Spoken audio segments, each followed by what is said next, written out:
All right. Welcome to this week's episode of KUDEN. Dai-Shihan Miller here from Warrior Concepts. So, uh, you know, for a long time, for as long as I've been training, Hatsumi Sensei has used the phrase keep going, right? And I'm not one for parroting Hatsumi Sensei.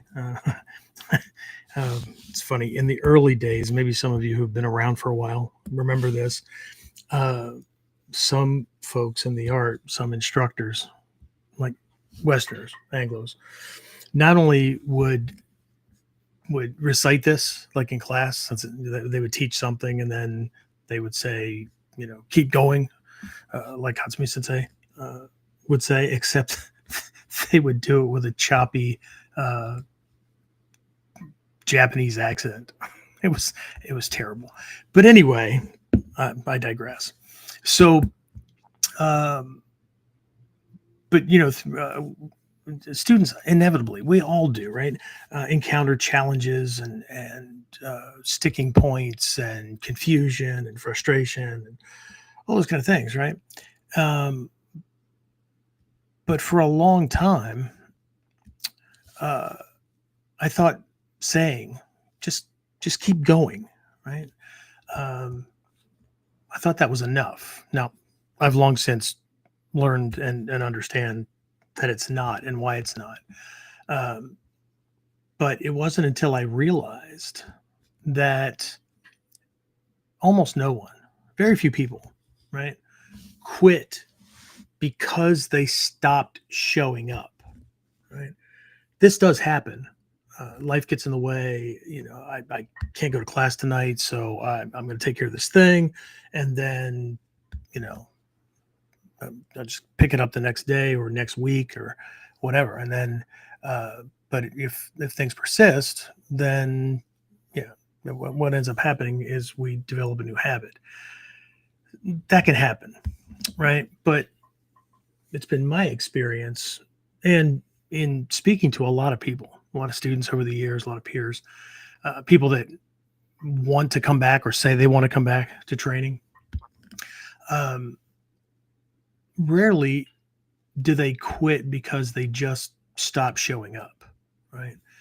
A lot of people quit because they feel like they stopped growing, like they weren't learning anything new. There's lots of reasons that can happen. I'm not going to go into that at the moment.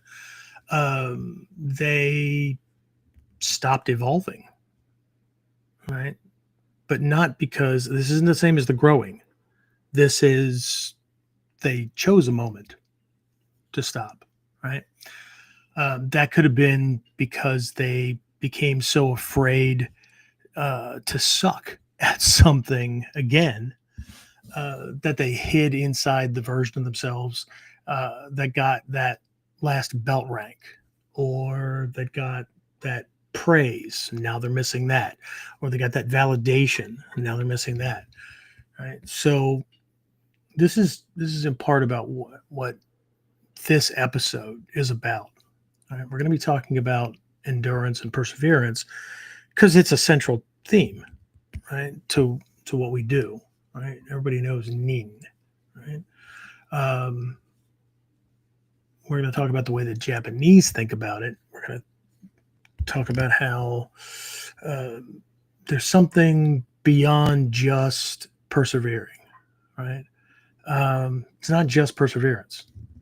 Okay, it's what I call and what I was introduced to as this concept of enduring the process of enduring or enduring endurance. And I know that sounds like I just repeated myself, but I didn't. Okay. So we're going to go deep into what the average Japanese person calls Nin-Tai. Um, Maybe you've heard bits and pieces of this if you've been around me long enough, or you've been around other teachers that might have touched on it, right? But if this is new to you, we're going to talk about this idea of perseverance like you've never heard it. Okay, so all right, let's go ahead and get into it, and I'll see you on the other side. So, the big question is this: how are self-defense and success-minded people like us, concerned citizens worried about protecting ourselves, our loved ones, and the things we care about from the monsters we know exist in the world? How do we train in a way that gives us the skills, knowledge, and understanding we need without becoming paranoid fighters or killers ourselves, and yet still allows us to be the hero protector the world needs us to be? That's the question, and this podcast will give you the answers. My name is Jeffrey Miller, and welcome to KUDEN Radio. Real training for real people in a real world. Okay, so welcome to this week's episode of KUDEN Radio. This is episode 282. All right. Anyway, so for a long time, right? This is the weekly signal, so to speak, right? The gathering place for modern warrior protectors, for serious Ninjutsu practitioners, right? And for personal mastery seekers around the globe. I know that sounds kind of woo-woo, but why else would I have the name, or as a part of the name, International, right?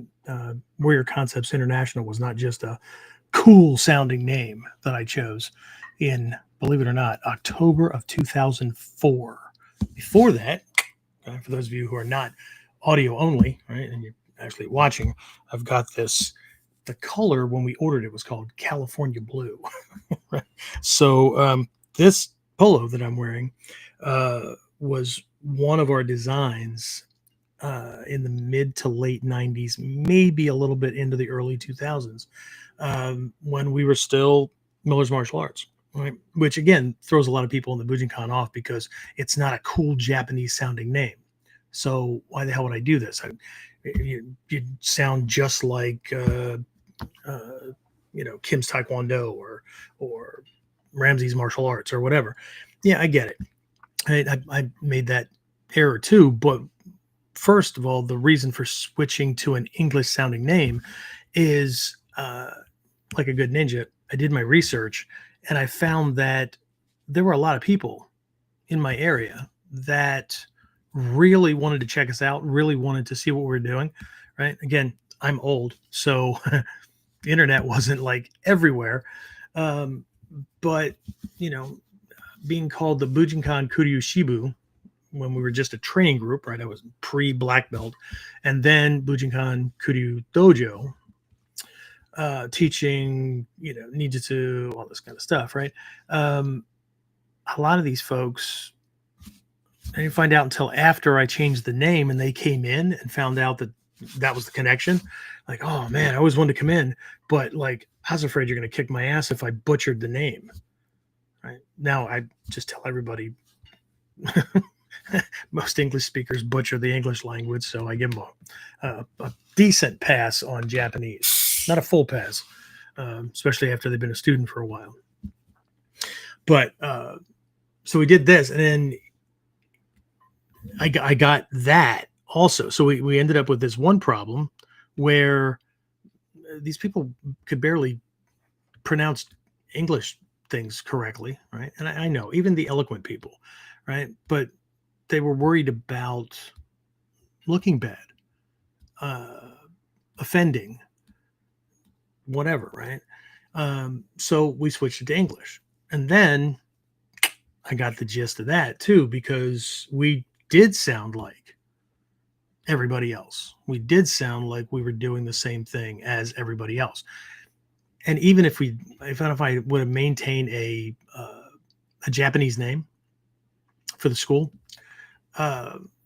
if I lived in a big city, right, you open up what used to be the Yellow Pages, now you do a Google search, right?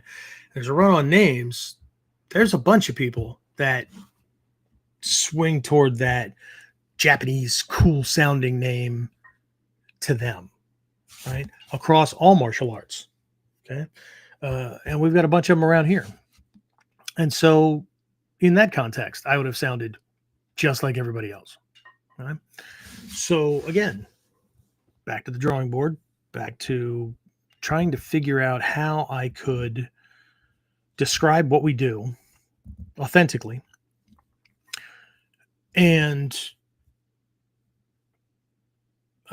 show its international connections right? Even if it was just with Japan, but I had friends all over the world that, did this stuff. So, how just a, bunch of trial and error. And then I really wanted to highlight warriorship. I wanted to focus on the fact that what we were teaching at its core is based on principles and concepts and not kata collecting. Right here, we are still talking about the problems with kata collecting, and this international connection. So, Warrior Concepts International was born officially in October of 2004, right? Uh, and then, of course, moving along through that, and how do we not just set ourselves apart, or not how do we not come across as just another school with karate guys or whatever, um, doing the same thing but different, right? And so, this idea of podcasting came around, and it was in its infancy, literally, right? And one of my guys in the dojo, Eric White, was a radio professional, literally. He started out in sales in the radio world, had a DJ business on the side, and then actually became the morning show radio personality. Really good at what he did, understood the techie stuff and all that. And in the early days of KUDEN, all the way up from, let's see, episode 1, which turned out to be a 2-part episode, it was that long, to episode 67, right? So 67 episodes. We would once a month, once every 2 months, something like that, we would go into the radio station that he worked at on a Sunday morning, and we would record 1 to 3 episodes just back to back, just hammering these things out. They were all pre-recorded. We released them slowly out onto YouTube and things like that. There wasn't a consistency to it because sometimes the editing got delayed, life, family, whatever. But that went on for quite a while, and he was very proactive. I mean, we ran it. I wanted it to run like a radio talk show, like one of these morning shows that was entertaining, and things like that. So it wasn't just another talking head kind of thing, right? And so anyway, we hit episode 67.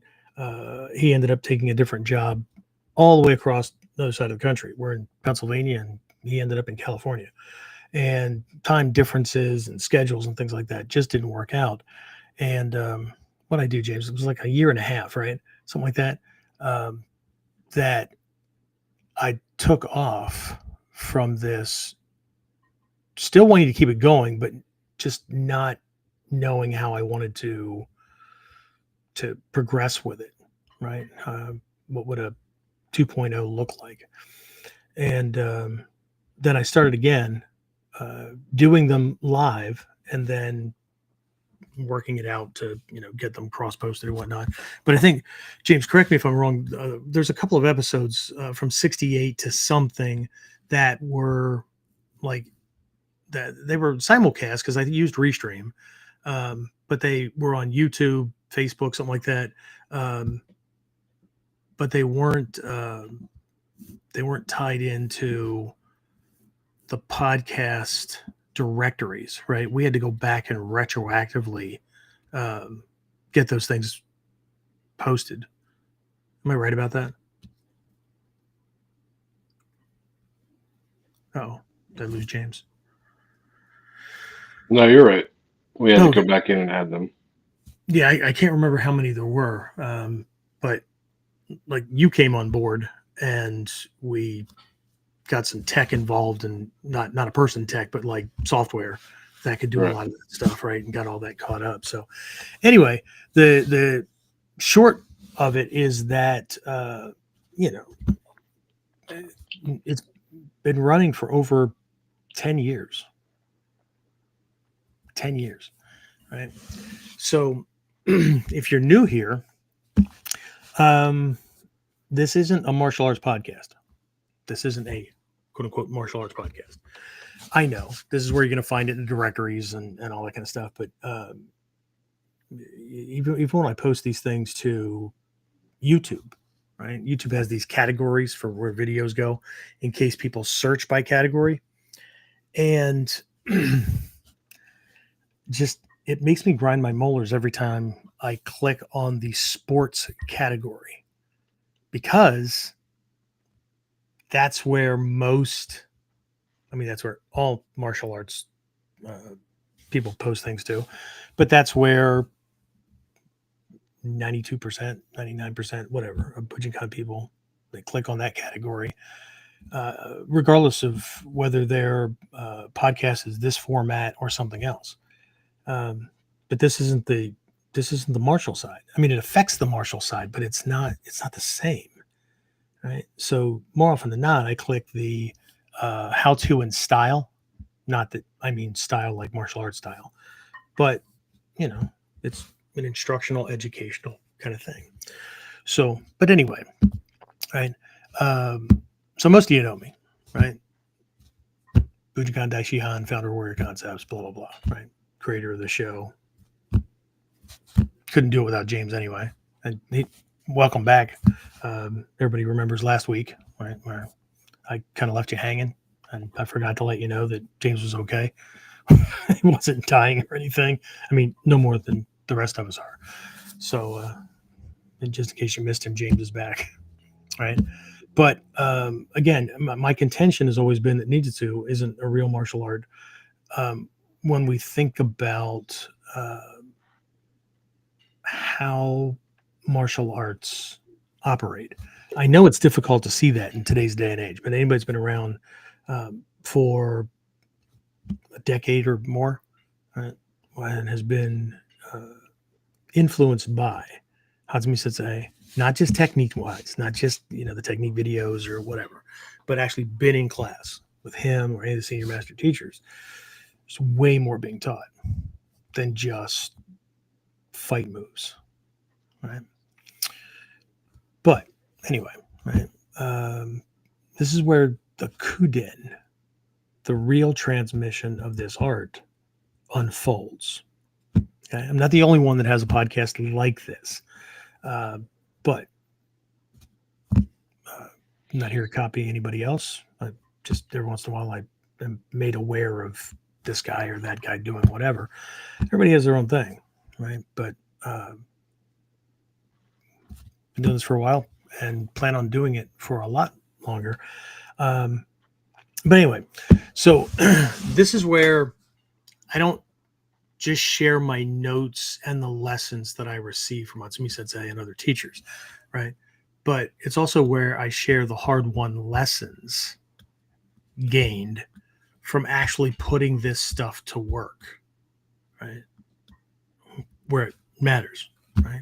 As a soldier, as a military cop, as a civilian private investigator, right? Personal security specialist, and now, right, workplace violence consultant, C-suite level advisor, all that kind of cool stuff, right?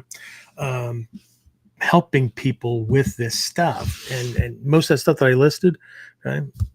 One, violence is at the core of it. So if you don't understand it, then you are preferentially choosing your system, then you are preferentially putting your life in, I don't know, somebody else's hands, I think.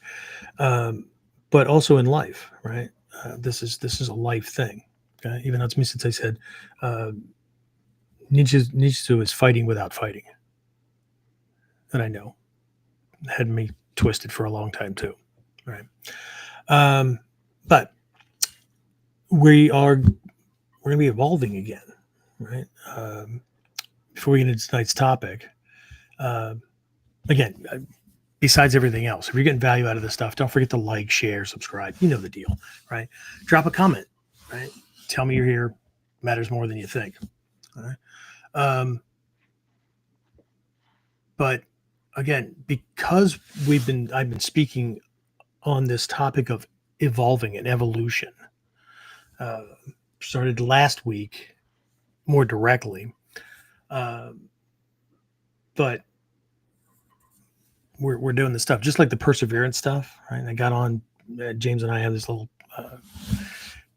pre-start kind of conversation. It was rather short tonight because I am fighting a major sinus headache. And I don't know if you can hear it or not, but the congestion is really building up. And so as long as I don't lose my voice through this one, we'll be good. But I want to make sure my students understand that I don't just teach these topics. I try to live them. So if I don't show up, I'm in a hospital bed or somewhere else.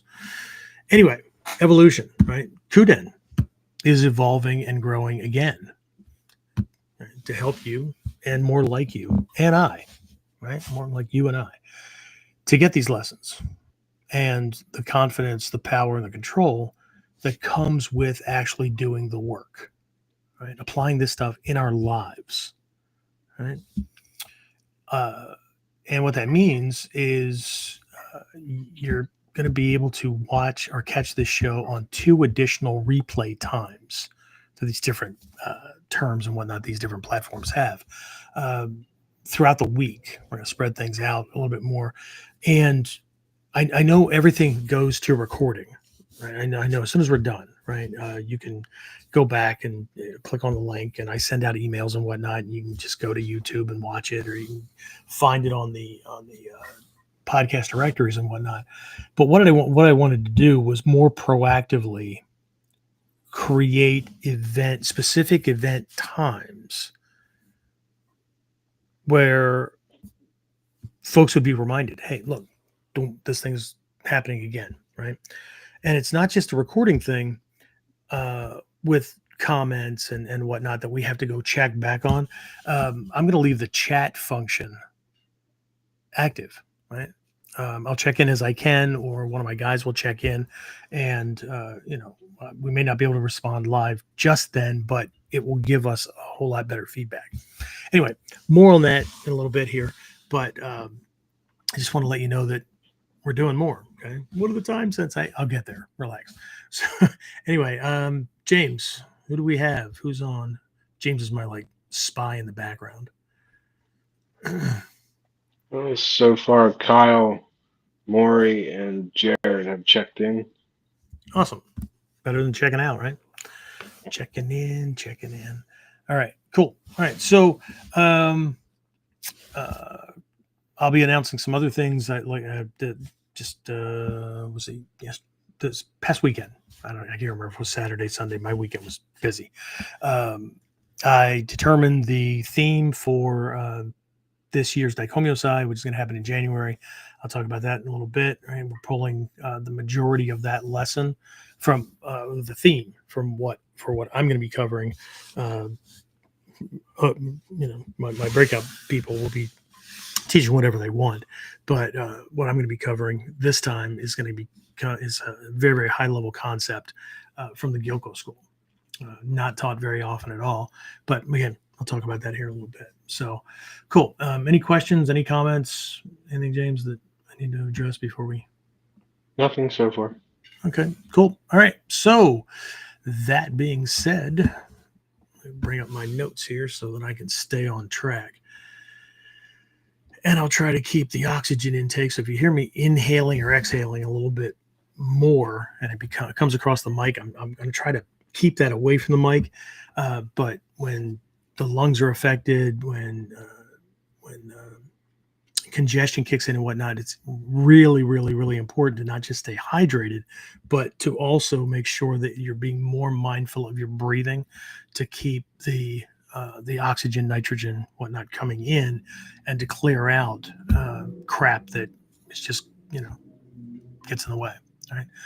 So tonight's topic, Nin-Tai, right? What we know of and what most of us have been introduced to in this art, right? The nin of ninjutsu, of ninpo, right? It's the Japanese pronunciation of the original Chinese that go along with this kanji, right? This nin kanji, right? That means to persevere, to endure, right? Those kind of things, right? But the average Japanese, And this is one of those things that we need to understand, right? We use certain terminology that if we're not careful, our convenient translation or our esoteric translation, that's different, okay? Doesn't translate well, right? The average Japanese they don't know what you're talking about, okay? Only those people that follow ninja lore, anime, those kind of things might even have a clue about what a kunoichi is, right? A kunoichi. It's a female ninja operative, right? That word doesn't exist in Japanese. Never has. Okay. Now it does colloquially, but most Japanese people have no idea what it is. Okay. It was a secret way of conveying that it would be a female operative doing things or meeting somebody or whatever, right? Because if you take the kanji for the word woman, ona, right? It's made up of 3 brush strokes, right? And if you split those apart in the order that you would write them, what you get is 3 syllables, ku no ichi, right? Well, if those things are written out, ku no ichi, in the context of a sentence, and that message is intercepted, it makes no sense to the person reading it, right? We often use the term sui for water, right? Chi, sui, ka, fu, ku, right? But if you go to Japan with me and you want a glass of water, please don't order a glass of sui, okay? Because it sounds cool, right? I know how to say water. No. Sui is the water element, but it's not water itself. That's mizu, right? So again, and I fell into this trap as well, right? Taking the lazy way, taking the easy way, right? I got it, right? There is no whatever. Okay? But the average Japanese person, if you were to say nin and think you're meaning endurance and perseverance and whatnot, it doesn't compute. Okay. Their term, the average person's term, is Nin-Tai for what we mean for nin. Well, then why am I doing an episode on Nin-Tai? Because each of these kanji in this word,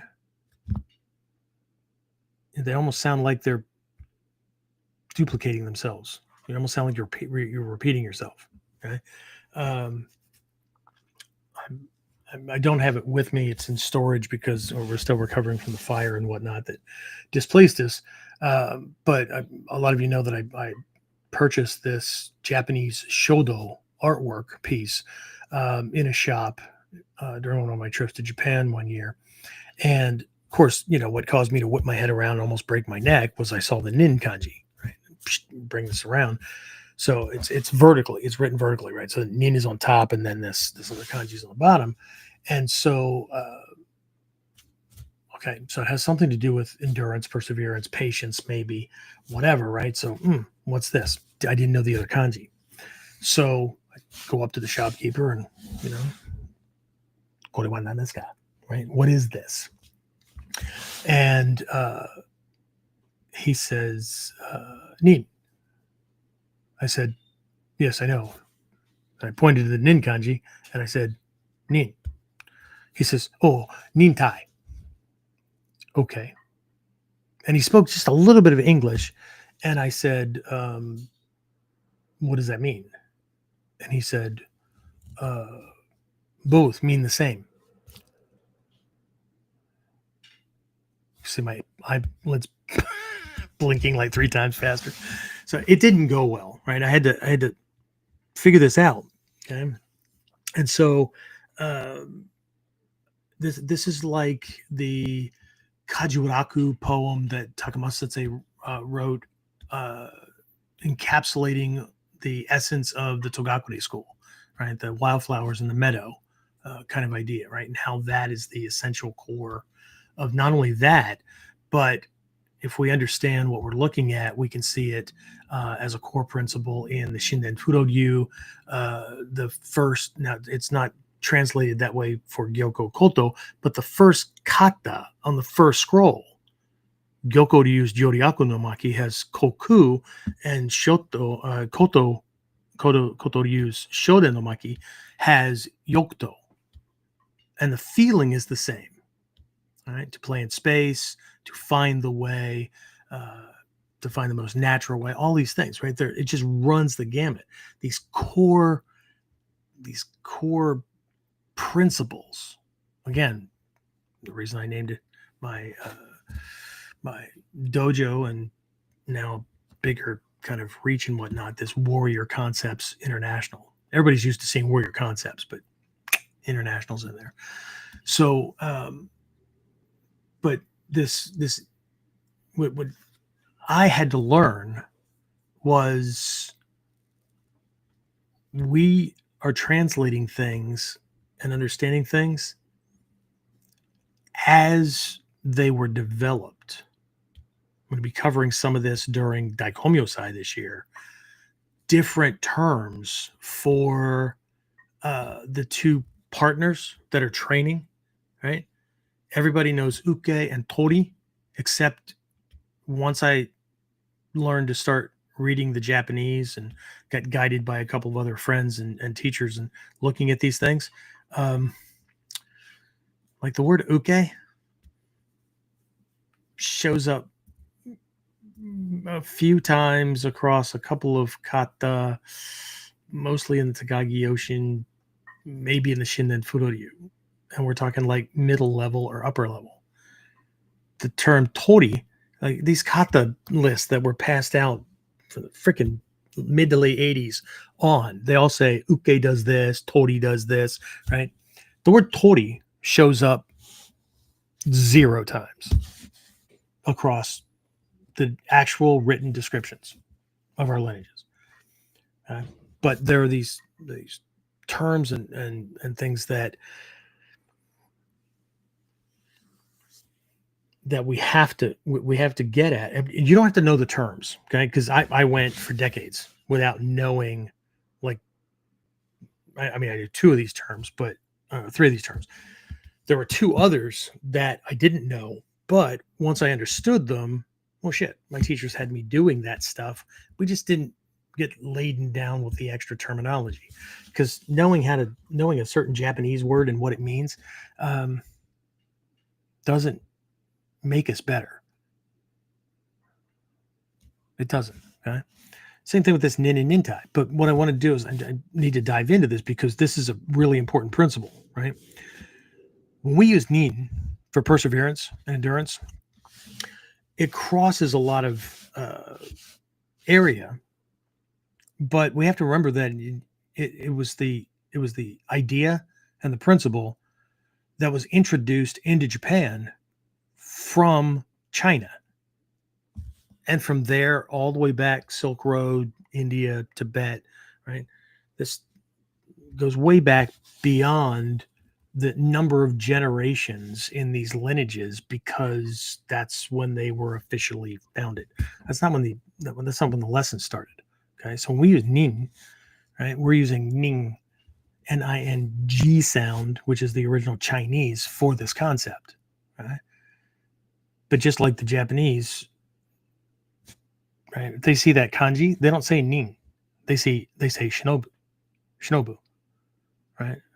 It's about being sneaky and stealthy and secretive, and right, that alone is not it. Okay, so for them, for the average Japanese person, Nin-Tai. But see, when we add the kanji for Tai, not body, this is not Tai like taijutsu, Tai hen, those kind of things. Not we can't do this thing, right? It's a different kanji. When we add that, it adds not just nuance, it adds complexity. It adds a more full lesson. Okay. And there's part of the work that needs to be done. Okay. Otherwise, it's going to be really, really, really difficult to master an art outside of techniques, maybe, because some of the stuff I'm going to be covering during Daikomyo-sai, these names for the different partners and how and where they show up in kata descriptions. That changes things a lot about how we're supposed to be training, and how the kata may have 2 or 3 of these terms in the same kata at different points, before the attack starts, at the attack, during the defense.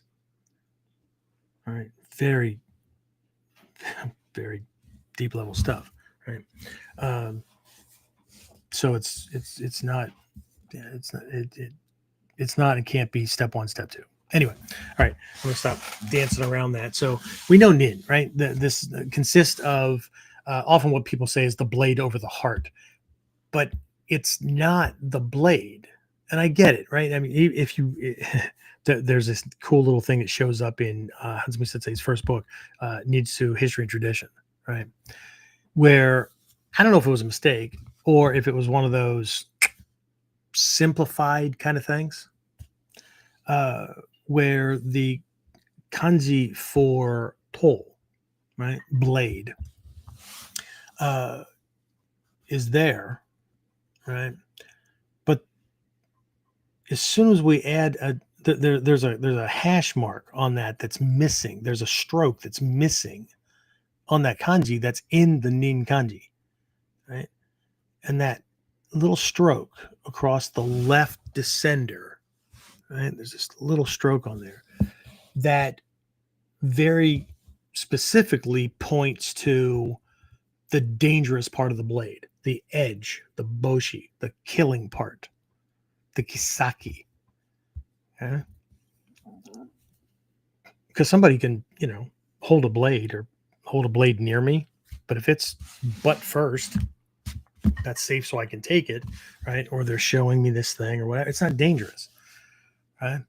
But then it's over the kanji for shin, kokuro, right? Heart, mind.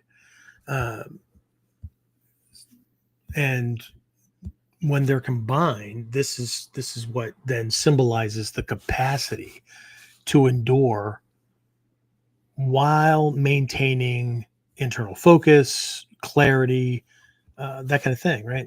What the way one of my teachers described it was, even though the enemy holds his blade at my heart, I will endure. I will persevere, right? I have Chinese friends who, they don't have kana to work with, and their interpretation of it was, or is, even though the enemy has his blade in my heart, I will endure. I will persevere. Okay. So again, remember, shin, kokoro, heart, mind, that kind of thing. It's not necessarily the physical organ.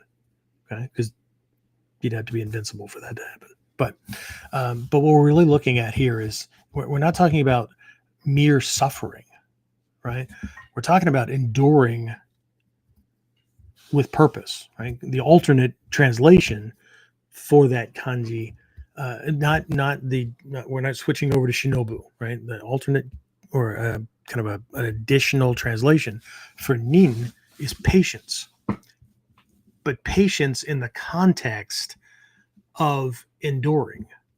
Sometimes, again, because of that blade where it is, right? Because of where that danger is, or because of the circumstances, I cannot act now without causing more harm, without putting myself at greater risk, without throwing gasoline on the fire.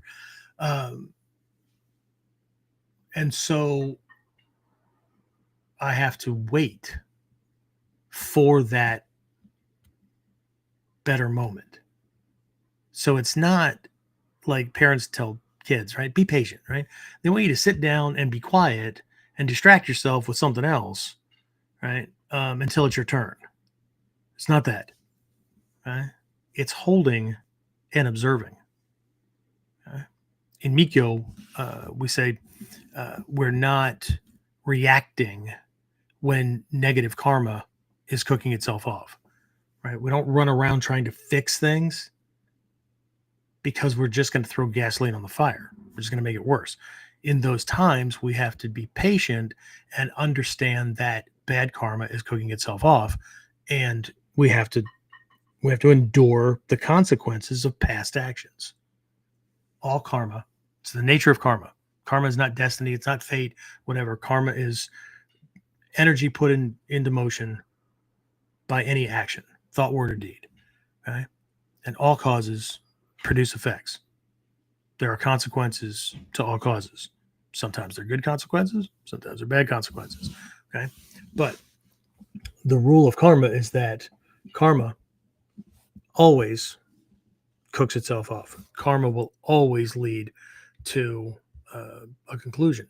It has to, right? It's just like energy, any energy. Right?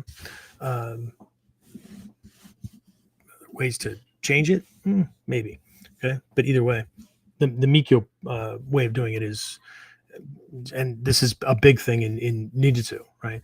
When we make mistakes or we've got frustrations or training is tough or life is tough and I have to make a decision between something in training or whatever, most people lean into comfort, the things that will make the pressure go away.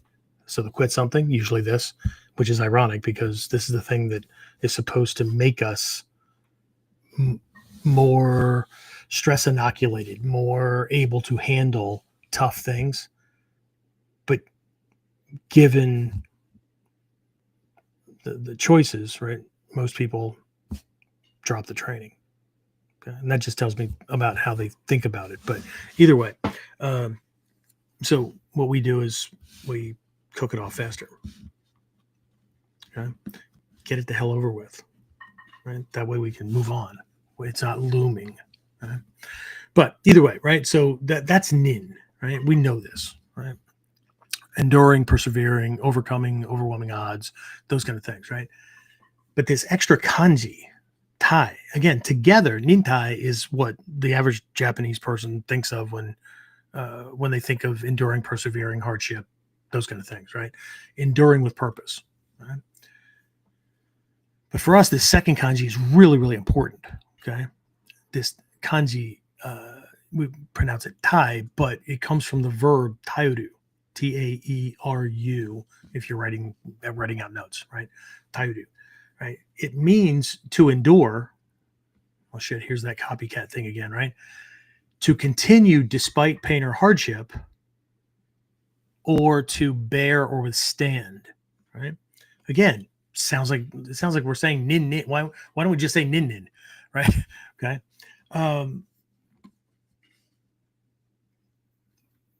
It's the nuance, okay? It's frequently linked to silent forbearance and waiting for the exact moment to capitalize on a shift in energy or opportunity, okay? So it's proactive, right? And so, again, to the average Japanese, this is like, it just expands on that same thing, right? But when we look at it,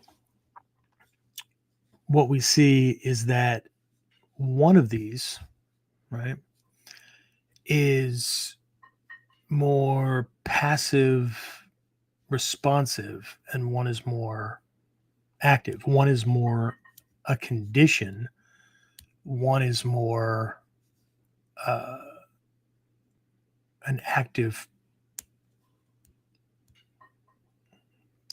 consequence, right? If you have ever had to endure something really bad, right?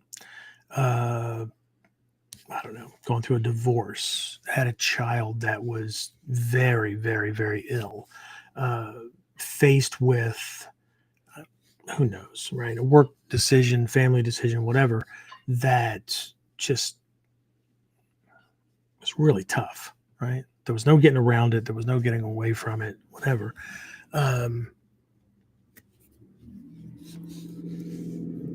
That enduring, that persevering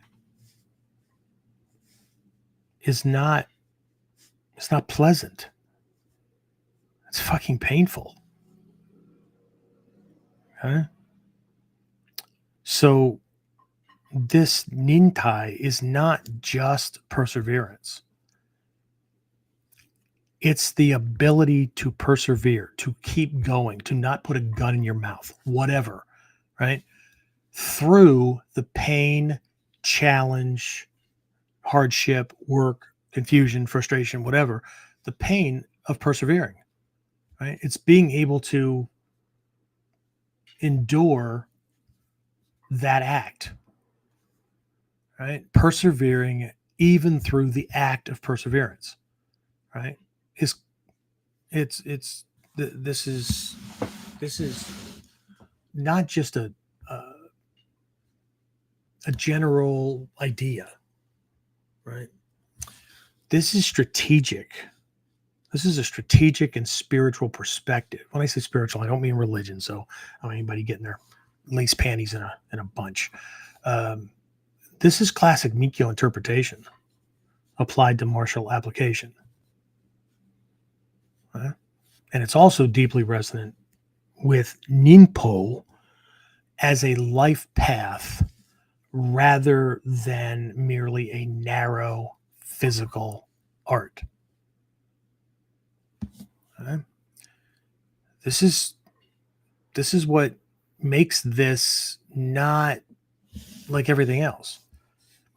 I'm in the process of writing 4 articles. I don't know if they're going to go together as a 5th longer kind of thing, but I'm coming at this perspective and certain basically what it comes down to is contrasting between the sport competitive, even the 2 guys duking it out in the parking lot, right? Surrounded by a bunch of spectators with their iPhones open or on record. The awareness, right? One of these articles is on the narrowness versus openness of the Zanshin, right? And another one is on distance, and another one because everybody from the Bushido people, Bushido, whatever the fuck they call themselves, to the naysayers, to the people that wanted this to be a fighting art and then got disappointed because Sensei talks too much, and they went off to find their thing, has to understand the difference. The difference is that makes Ninjutsu not this other thing. Well, but we have fighting techniques. Yeah, no, but the mindset and what's going on and what we're paying attention to and the Zanshin and it's not the same. Is there some overlap? Yeah, about that much. Okay? For those of you on audio only, my finger and thumb were not that far apart. Okay? So, in other words, Nin-Tai isn't just don't give up. It's not just keep going. It's not just suck it up, whatever, right? It's being able to bear not only the immediate struggle, but the struggle of continuing the struggle with clarity and purpose until the moment of decisive action. So this isn't taking time off, right? This isn't putting things on hold until you got breathing room and you can think about it again. Right? So this is what Hatsumi Sensei has been teaching at the highest level, right? When he described Nin as enduring the unendurable. It didn't teach it as like some kind of heroic test, right? But rather as a doorway to oneness with life's flow. Right? I know, another woo-woo statement, but can't get away from it at the higher levels. Okay? Again, Daikomyosai, I'll talk about the principle here in a while, but this is a very, very high level principle that I'm going to be covering. Most people don't even know it exists, let alone that you can do anything with it because of what they're watching, what they're paying attention to. Hatsumi Sensei has been teaching for decades that we should be learning about and paying attention to and being able to pick up on things that most people have no clue that even exist or that you can do anything about. Or if they do hear it, they blow it off as some woo-woo bullshit. You don't need that. Just put some freaking gloves on, get in the ring, and figure it out like everybody else. Okay. One of my students from upstate New York, Mike Guzik, I don't know if he's still using it on his emails, but because at one point he had like, I don't know, something about horse meat. But anyway, one of the quotes that he used over time in his emails is learn from the mistakes of others. Otherwise, you might not live long enough to learn from your own. Okay? You get it? And that's what's going on, right? These past masters have passed things down, right? Not just the step-by-step how to do things. As a matter of fact, my guy Terrence that does my breaks these things down into clips just made a new one and posted it. What was I covering? The unseen things, right? That everybody's so focused on the densho and the step-by-step or what they think based on the English translations that have been passed around, right? Not the original Japanese, which is available. If you have Hatsumi Sensei's book, Unarmed Fighting Techniques of the Samurai, the Japanese, the back of the book, that is the Japanese written out part of all the techniques that he lists in English, and they got translated into English. Find a good translation app. The English language translations are not word for word. Some really important shit in there. Okay. Anyway, or just wait for me to teach it. Whatever. So the hard part no one wants to actually do, right? That creates the version of you that no one can take down, right? This is Nin-Tai. Okay. So that being a long-winded setup, let's see, before I move on to anything else here, James, anybody else sign in? Anybody say, hey, questions, comments? Sensei's full of shit. Our wing nut from New Mexico, he make any comments? He sends his messages every once in a while that tells us that, or it just lets us know that like he's the only way he would have gotten the information to make the comment was that he's lurking in the background for this stuff, right? Which is really funny because he comes across as like being all powerful and knowing everything, but I don't know, needs a job.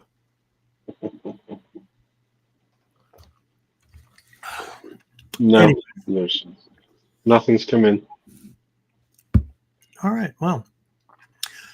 All right. Well, I'll just keep on keeping on. How about that? No matter what you say.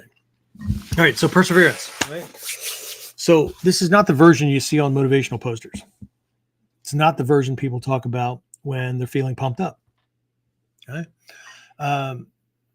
It's the Nin-Tai that, again, here's another one of those woo-woo things. It's the Nin-Tai that masters you first. I was taught a long time ago by one of my role models growing up. I was still a teenager, right? And I dropped a really powerful word about a girlfriend. That word was love. That was my uncle. And he said, be careful with that word. Because this, like just about everything, right? If you don't have it, like if you don't love yourself, if you are just trying to fill in some holes and cracks and you're hoping that you can get together with somebody and they'll spackle those things, right? Things aren't going to go so well. You can't give away something you don't have, right? What I mean by Nin-Tai mastering you first is that you have to have the ability to be patient.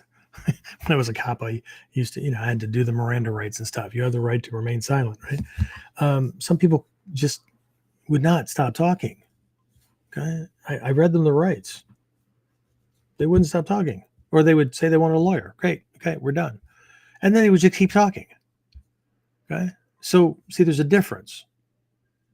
Having the right to remain silent and having the ability to do so are not the same thing, right? It's the same thing, right? We can talk about perseverance all day long. We can talk about persevering and enduring when things are still relatively comfortable, or we have a safety net. Okay? It's when you can't get out. Because here's the truth, right? It's easy to say, keep going. It's hard to keep going when it hurts, when it's boring, when it feels like you're not getting anywhere, or worse, like everyone else is advancing except you. Everyone else is living better than you. Everyone else has some kind of heads up or secret, which is not true. There's no fucking secret, right? The secret is there is no secret. Right? And yet, that's where the path to mastery actually lives. Right? That's where most people quit. Right? Even though their feet, and this is where I want to go with this, even though their feet still walk into the dojo. Right? Even though their eyeballs are still watching videos. Even though they're still listening to podcasts.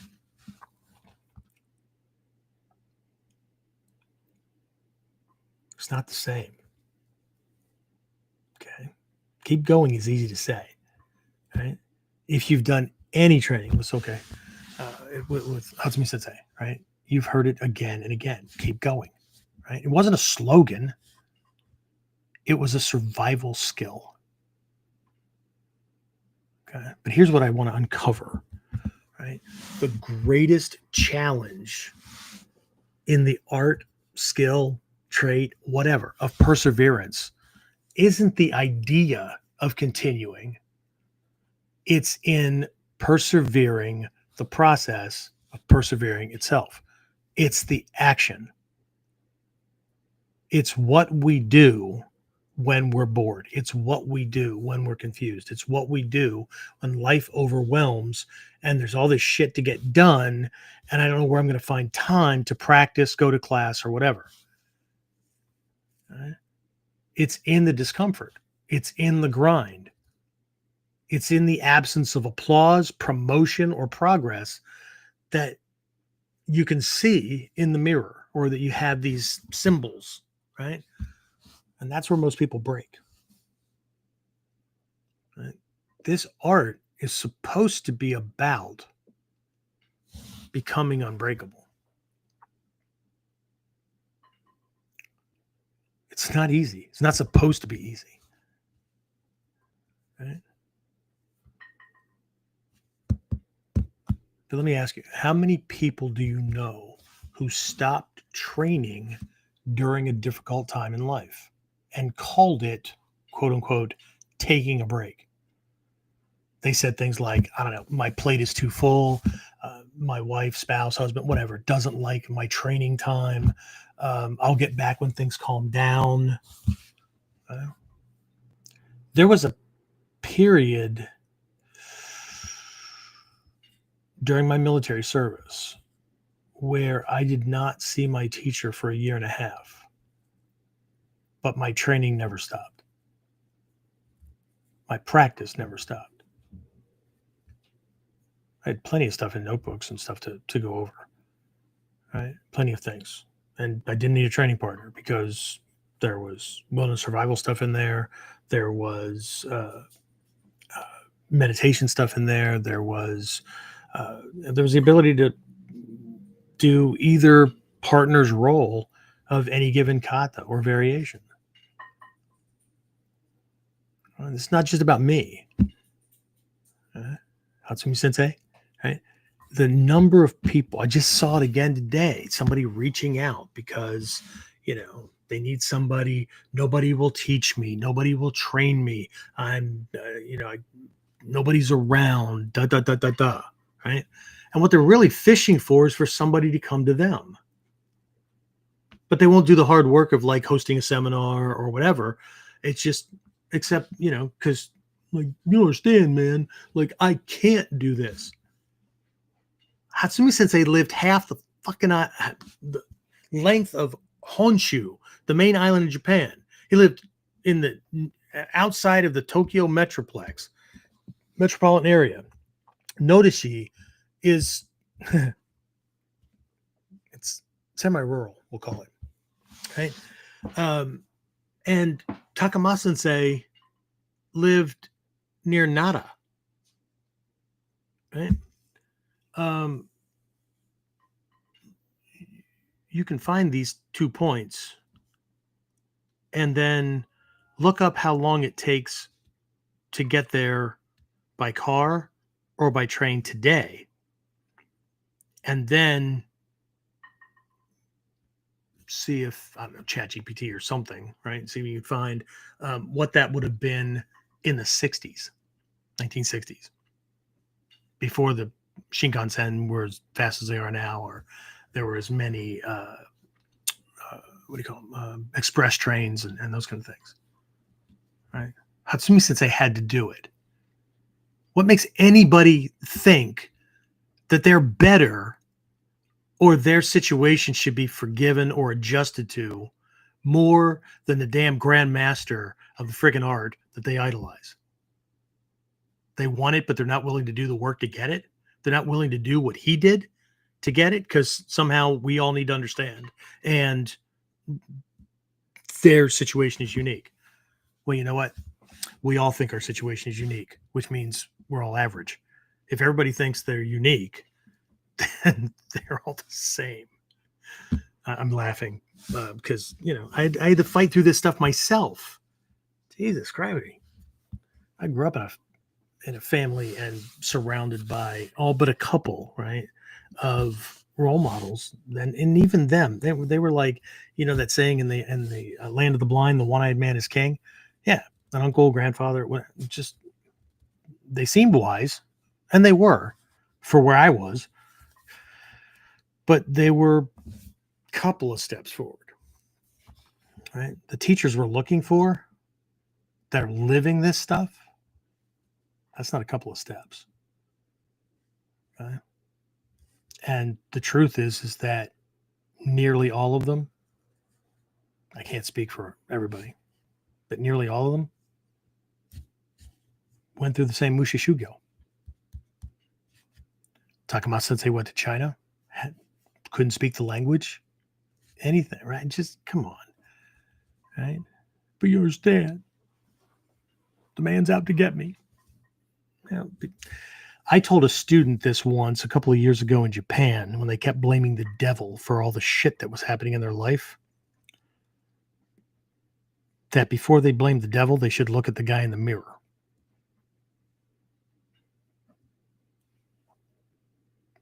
Make sure it's not a cop-out.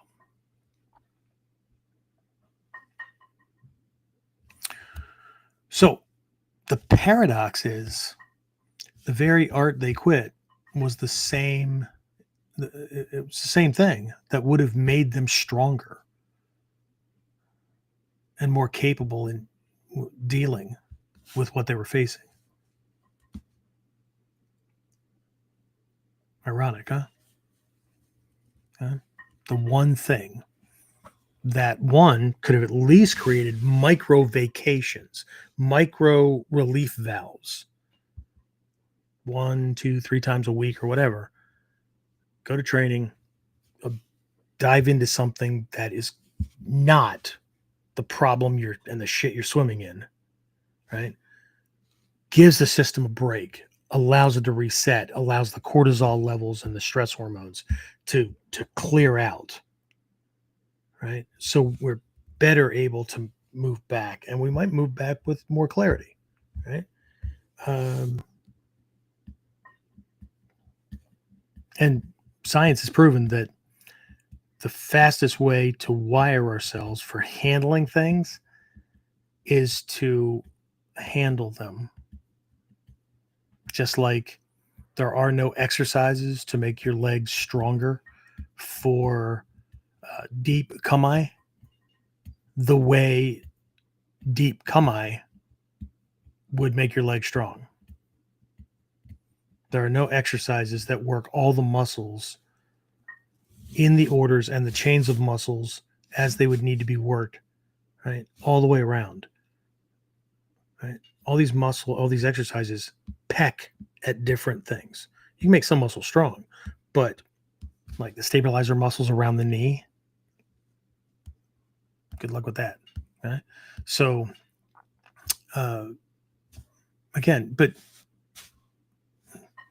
here's a I don't know, I'll open the cage door a little bit, so everybody doesn't, want to kill the messenger, right? It's not your fault.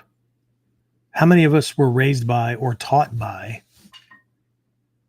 people who were experts at what they do?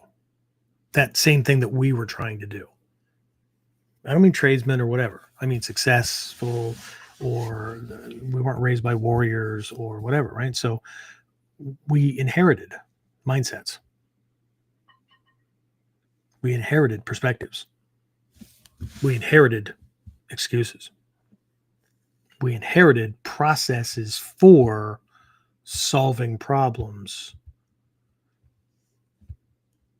So the reason why we're trying to find these other teachers is because, especially in this art, the techniques and the strategies and tactics, right? Those are different processes. Those are different ways to handle things. Those are different ways to see things, different ways to think about things, right? So anyway, let's look at another one of these little things here, right? We'll call it perseverance through spectatorship. Okay? It's another way to check out, right? They join Facebook groups. They comment on videos. They talk about training more than they train. One quote from Sensei I have hesitated using for a long time, okay? Because cuts right to the chase. It's shut up and train. Stop talking and train. Okay? But either way, right? I'm talking about people that watch online content as entertainment instead of integration, right? Again, they even use, here we are, right? Podcasts, sometimes this one, as a replacement for hands-on work. I'm not talking to or about those who are gaining insights and immediately start putting those things to work, right? I'll even give a soft pass to those who treat lessons like this like New Year's resolutions. Like, it's a good idea and I'm going to work on this thing. And by Wednesday, it's not even in the memory bank. All right? That's not perseverance. That's stagnation wrapped in good intentions. Okay. Again, I was in the same place. Okay. These were, and sometimes they still are, hard to swallow.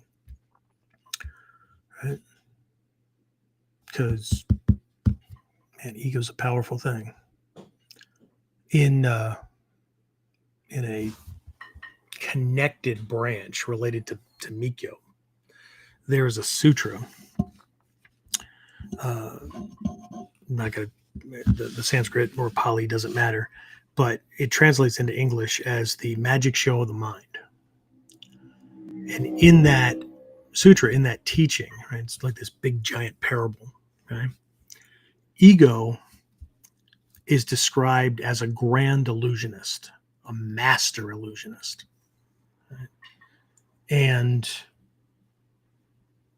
uses all the things we think about when we think about magicians and illusionists. Sleight of hand, there's prep work that's done ahead of time and out of sight, right? The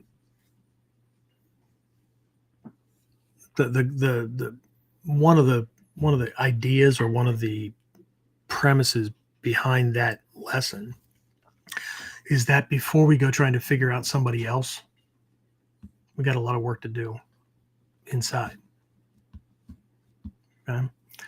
And that our life, right, we've got this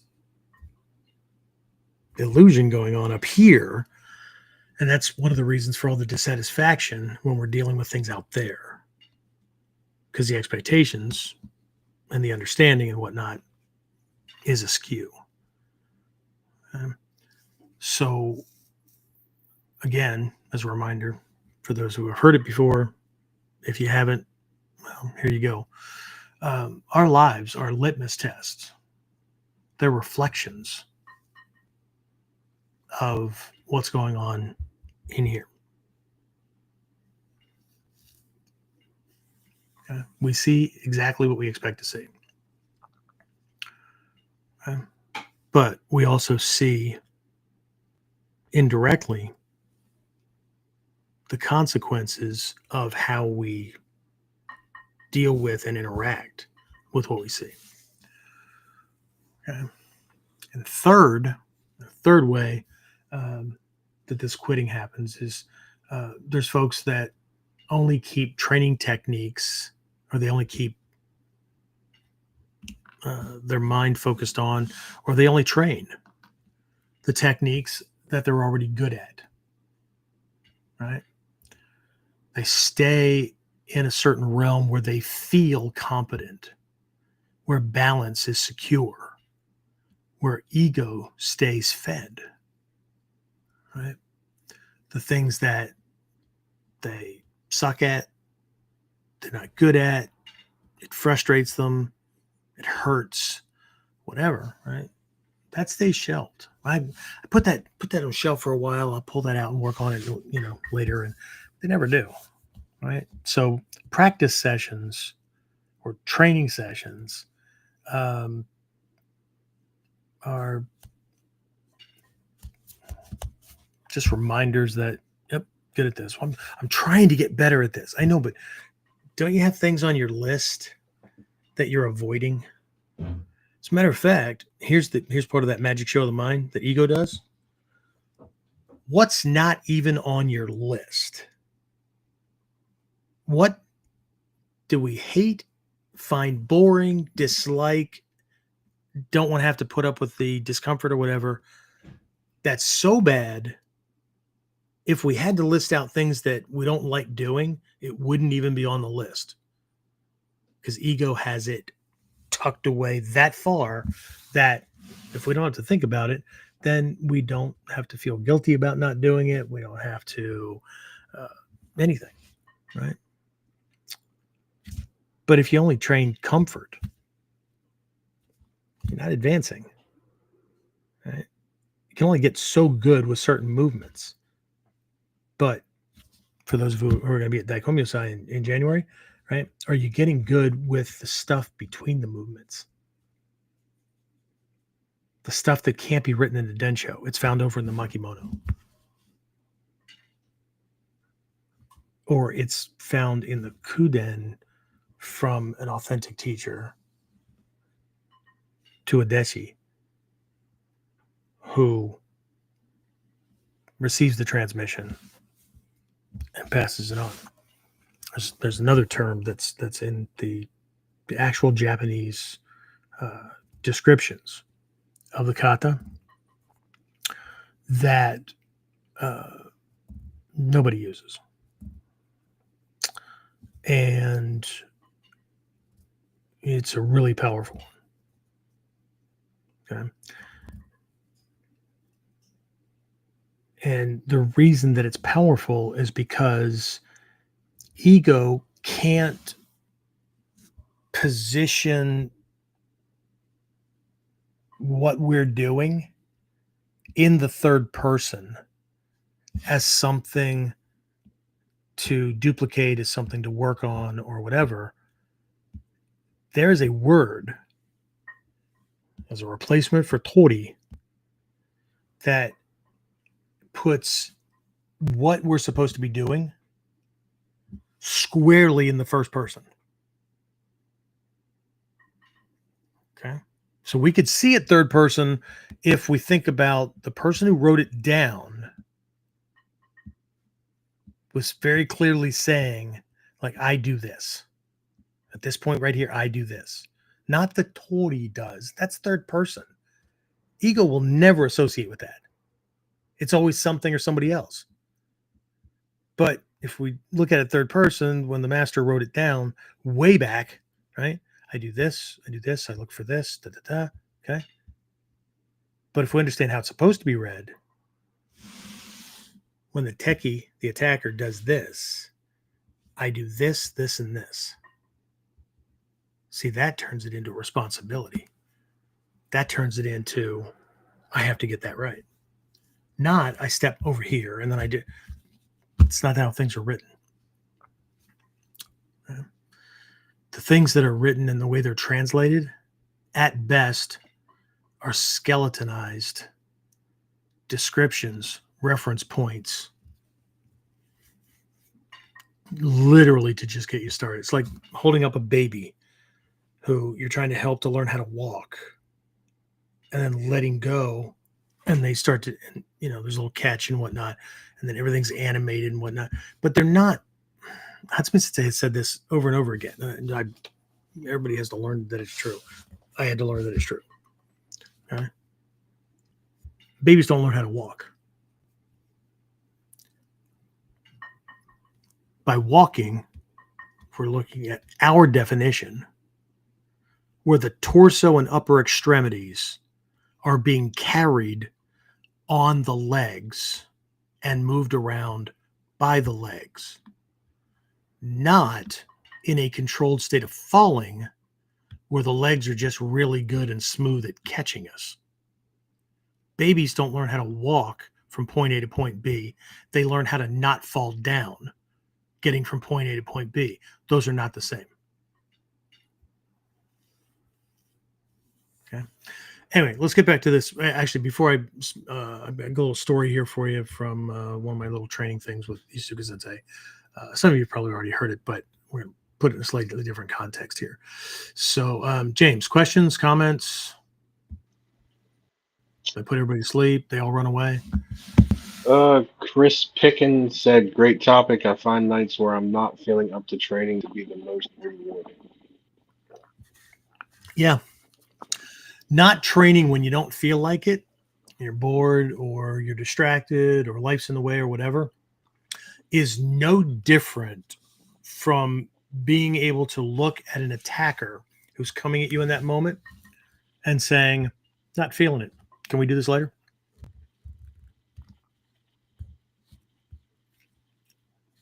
How do we get good at persevering through painful, boring, challenging shit if we don't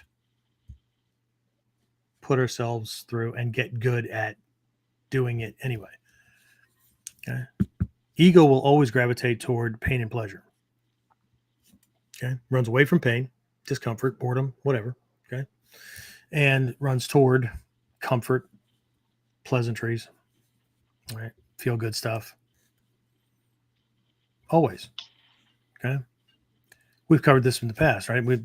We have mentors that are outside of the martial arts realm, but has everything to do with the mindset that we're working on, right? And one just flat out says, fucking get it done. Right?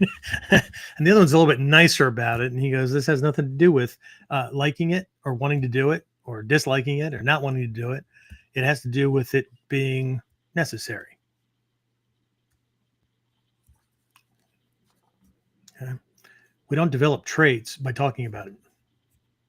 We develop traits by enduring certain things. People don't become confident because mommy and daddy or teachers give them awards for showing up.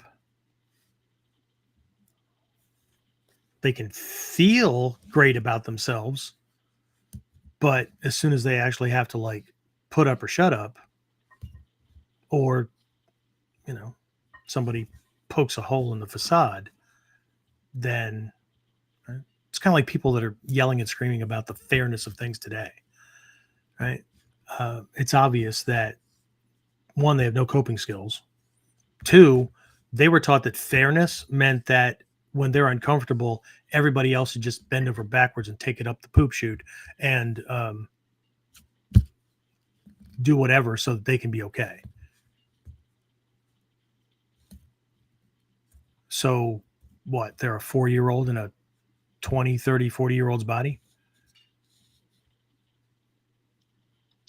I mean, people can do whatever they want, but it's funny, hypocritical, moronic to talk about being self-sufficient, but then blaming everybody else and everything else as to why I can't be self-sufficient.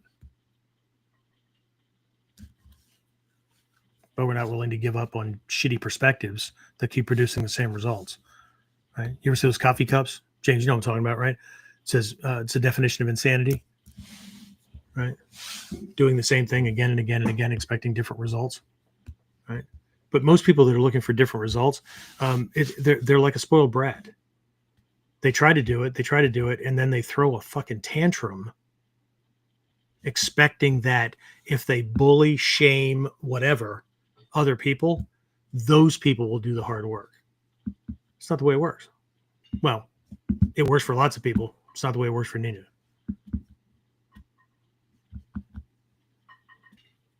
I mean, I guess it's cheaper to just go buy the fucking ninja outfit and do what people did in the early 80s.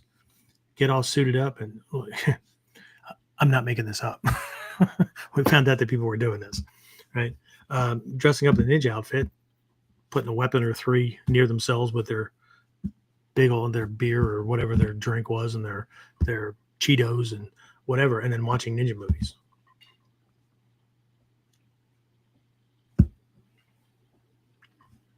Anyway. All right, what else we have, James? Oh, just that Trinity jumped on. Said hi. Trinity started her new job today. Now she's got a big girl job. She'll be in for training tomorrow anyway because she's working from a distance. So she's working, and she lives, well, depends on the weight of her foot. For me, it's about an hour 15 from door to door to her house. But so my daughter travels that far for class because she lives with her mom. I'm not going to say if she couldn't do it, everybody else can do it, because, you know, she still came in for seminars and whatnot when she was in DC, so not that some of these lessons didn't rub off on people or family members. Right. Anyway, nothing else. We're good. We're good. Okay. So, some of you have heard this story before, but I need to put this in a different context. Just because it's top of mind, and it's a good, simple, short story. In Japan, training Isuke Sensei's dojo, and now, mind you, you have to remember that training in Isuke Sensei's dojo was rife with pain. it was not the soft training like at Hombu or in other classes. It's the same kind of training he got from Hatsumi Sensei way back in the day. I don't know, training from the Gato Sensei hurts too. Training from the Oguri Sensei hurt. So all the old school guys. Too many of them are gone now. I can't remember the kata we were working on, but it involved hitting this nagare point, right? So if you're watching or you're listening to audio only, back of the forearm, muscular part, right? Back of the hand, draw a line from the middle of the wrist to the elbow, back off down the forearm about 2-3 fingers, and there's a point in there called nagare, right? Flow, whatever. Okay, it's a happy little point. Okay, borrow a Bob Ross painting reference. So we're doing this thing, and people are missing it, or they're overdoing it and getting caught up, and then Isuka Sensei or one of the other teachers walks by and goes, if I were him, I would just punch you in the face. Okay, because your mind is caught up on doing something you obviously can't do. And then we broke away from the kata, which is not a bad thing to do, right? We do it all the time. Break away so the students could work on learning where this damn point is. Okay, it's one of the 42 Kyusho in the Kotoryu Kyusho list. Right? Weak points, not pressure points. In this case, it happens to be one that you can apply pressure to, but you can also hit it, right? You can also torque it or twist it. So anyway, to say that Isuka Sensei and I and a couple, maybe one other student were confused because these other people were black belts, and this is a fundamental that is taught very early on, would be an understatement. But anyway, so he's showing people, he's pressing on it, right? And then person's knees are collapsing, they're screaming and whatever, right?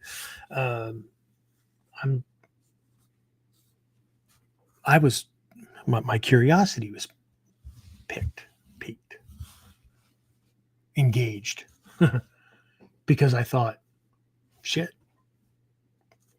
I'm right here with one of the senior master teachers. To get that, like, I can't get that response.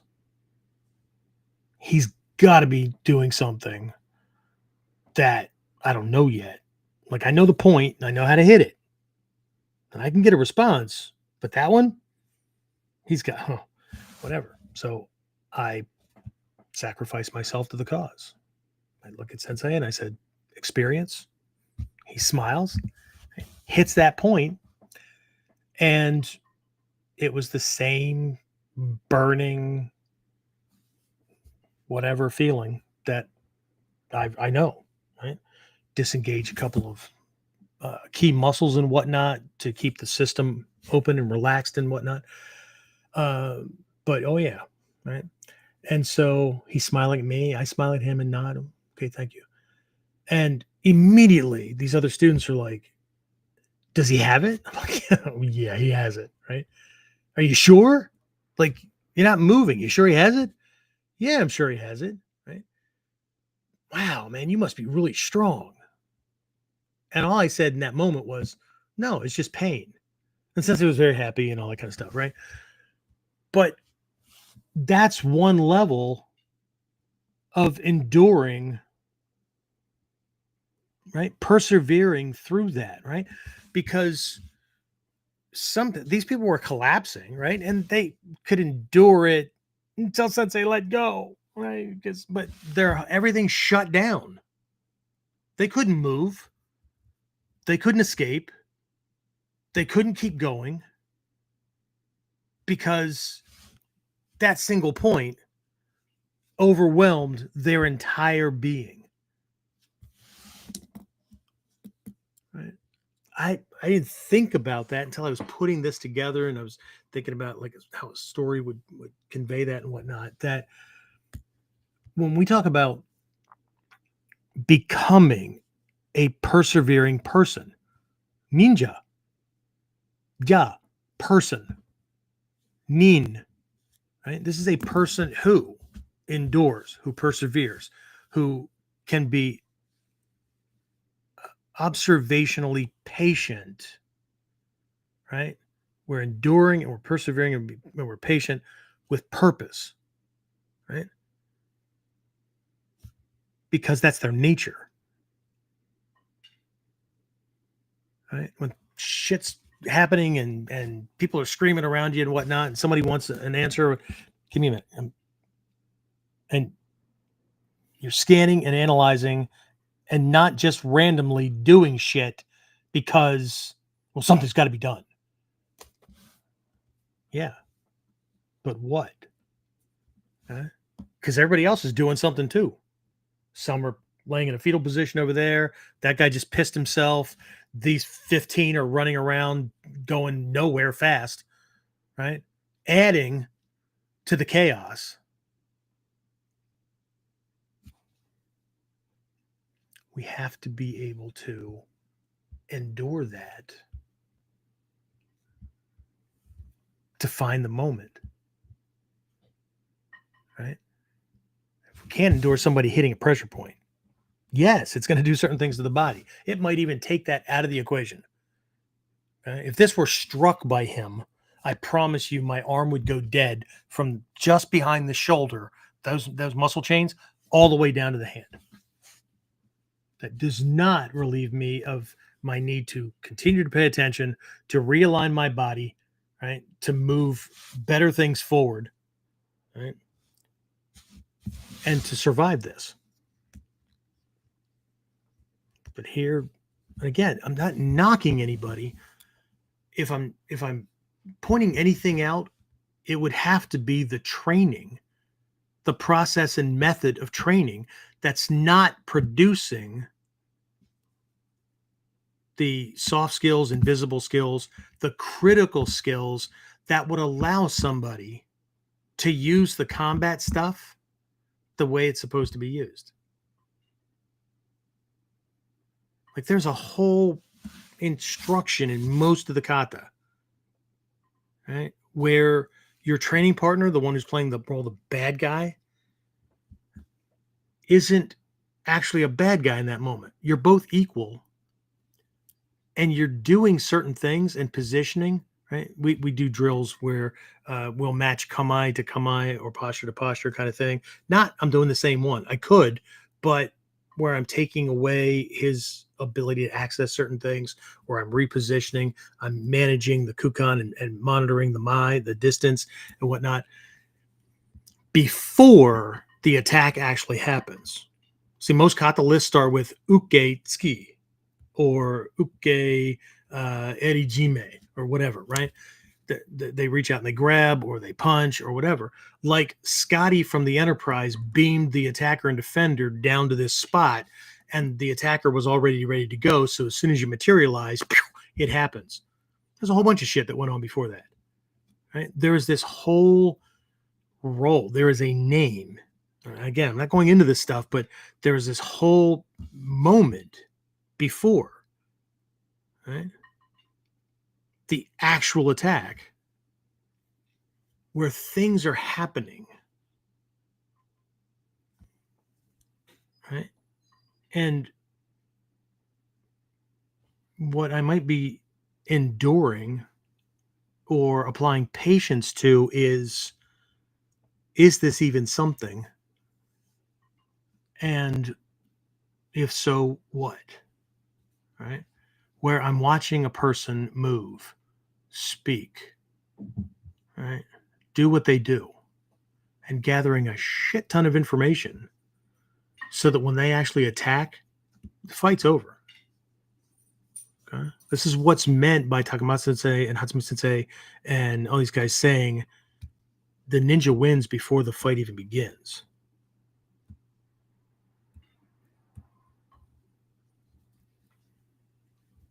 The ability to stand there and listen to what the other person who's just yelling and screaming and throwing shit and whatever, right? I don't mean throwing literal thing. I mean like words and insults and shit like that, right? Having their little freaking temper tantrum because that's how they were raised to believe that that's how you get shit done, right? Or how it's okay to be when you're angry to somebody you're supposed to love and be there for in a mutually beneficial way.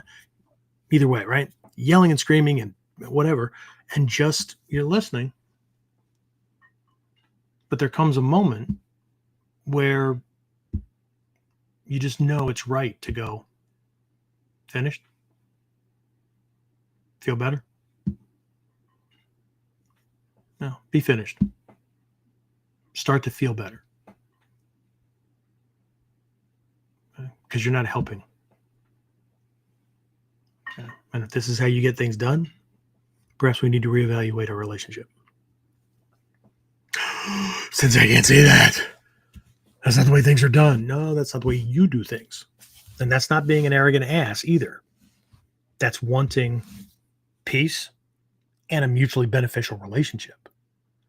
Not just to be with someone so I don't have to do half the shit that they're doing for me. Okay. So anyway, little reference story there. Okay. So let's talk about solutions for developing true Nin-Tai. I never want to expose a bunch of problems and stuff like that or point these things out without offering some suggestions for training, right? For getting better, for being that enduring person, right? One who can win, who can survive against overwhelming odds. Or in Hatsumi Sensei's words, one who is able to endure the unendurable to most people, right? So, one, accept pain without acting on it or for it. Okay? Because when you do that, you make a mountain out of a molehill. Okay? In Mikyo, we have these four noble truths, and the first one is dukkha. It is exactly what it sounds like. Right? Dukkha is actually like describes a misaligned wagon wheel. Like the axle is not in the center of the wheel. So it's either bent or warped or broken, or somebody didn't put the hole in the middle where it's supposed to be and it's off center. And so what it means is that you're going to have a rough ride. And it may be enjoyable every once in a while, right? But the longer that goes, the more it becomes annoying or aggravating or frustrating. And then it physically hurts and anger and all that kind of shit starts to come out. But what is really being pointed out is that without the proper perspective, life is an ongoing experience of dissatisfaction. Doesn't mean there aren't high points, right? It's where terms in English like same shit, different day, and what goes around comes around, and all that kind of stuff comes from, right? But the sutra, or the teachings, point out three types of pain. Okay, actual physical pain. Okay, metal rusts, living things get old, get ill, die, can be injured, whatever. Okay, nerve endings, right? The neural net is affected. It's breaking down, being slammed into, whatever, right? Nothing hurts worse than pain. Right? Another form of pain is psychological. Okay. Grief and things like that can't set in until we think about missing the person or our connection with the person, right? Let me think about it, right? Granny died, had a great relationship with my grandma, and it was terrible. But if I think about it, right? Was she in a better place because now the suffering's over? Or am I is it all about me because I won't be doing anything else with her ever again? Or I was deluded by some kind of belief that death would somehow skip over her because my love would be so strong, right? But this is that throwing gasoline on a fire, right? It's making mountains out of a molehill. It's adding insult to injury kind of thing, right? And then the third type of pain is from literal breakdown and dissolution. I threw that into the regular pain thing, but that first condition is really about, shit hurts. Okay. Loss of a loved one hurts, right? I'm not saying those things shouldn't be, but what we do psychologically adds to it, right? But there's a natural sense of things. There's the psychological thing, and then there's just natural dissolution, right? The human body gets ill or it breaks down and whatever, right? If we don't accept it, right, as warriors, for God's sake or Buddha's sake or whatever the hell you want to call it, if you think you're not going to get hit in a fight, if you don't think that this person, is never going to have any skill or whatever, right? In Ninjutsu, we're not training for fair fights. We're not training for us being the one with the advantage. Ninjutsu is all about being in the position of the one who is not supposed to win. But we end up doing it anyway. We have to have more. Right? How somebody say, back in the early 2000s, he did the theme for the year was something like the Budo of Zero, something like that, right? Daikomyo side this year, I'm going to be covering Gyokoryu, high-level concept called the 0 point. He called it the 0 point concept. It's not the same. They're not the same. Part of the Budo of Zero was based on the premise that when we are dealing with the perfect attacker, not perfect because we can wipe his ass, right? The perfect attacker, that our technique has to be imperfect. This is a big part of Nagata Sensei's teaching here lately in the Shinden Furoryu. Okay. That you're not going to be stronger than the guy who shows up stronger than you. You're not going to be faster than the guy who shows up faster than you. You're not, right? So you've got to have something else going for you. Okay? Because that's going to be a lot of pressure coming. Okay? So again, accept pain without acting on it, without acting for it or whatever. Look, some pain is injury. Most pain is information, right? It contradicts what we think we already know, and we don't like it. Okay? And so we would just run in circles to make our point right. But just because somebody concedes and walks away from you, I won that argument. Yeah, it doesn't make you right, though. Just like two armies that fight a war, right? I coming from ideologically different perspectives. Just because the winner gets to write the history books doesn't fucking make them right. Okay?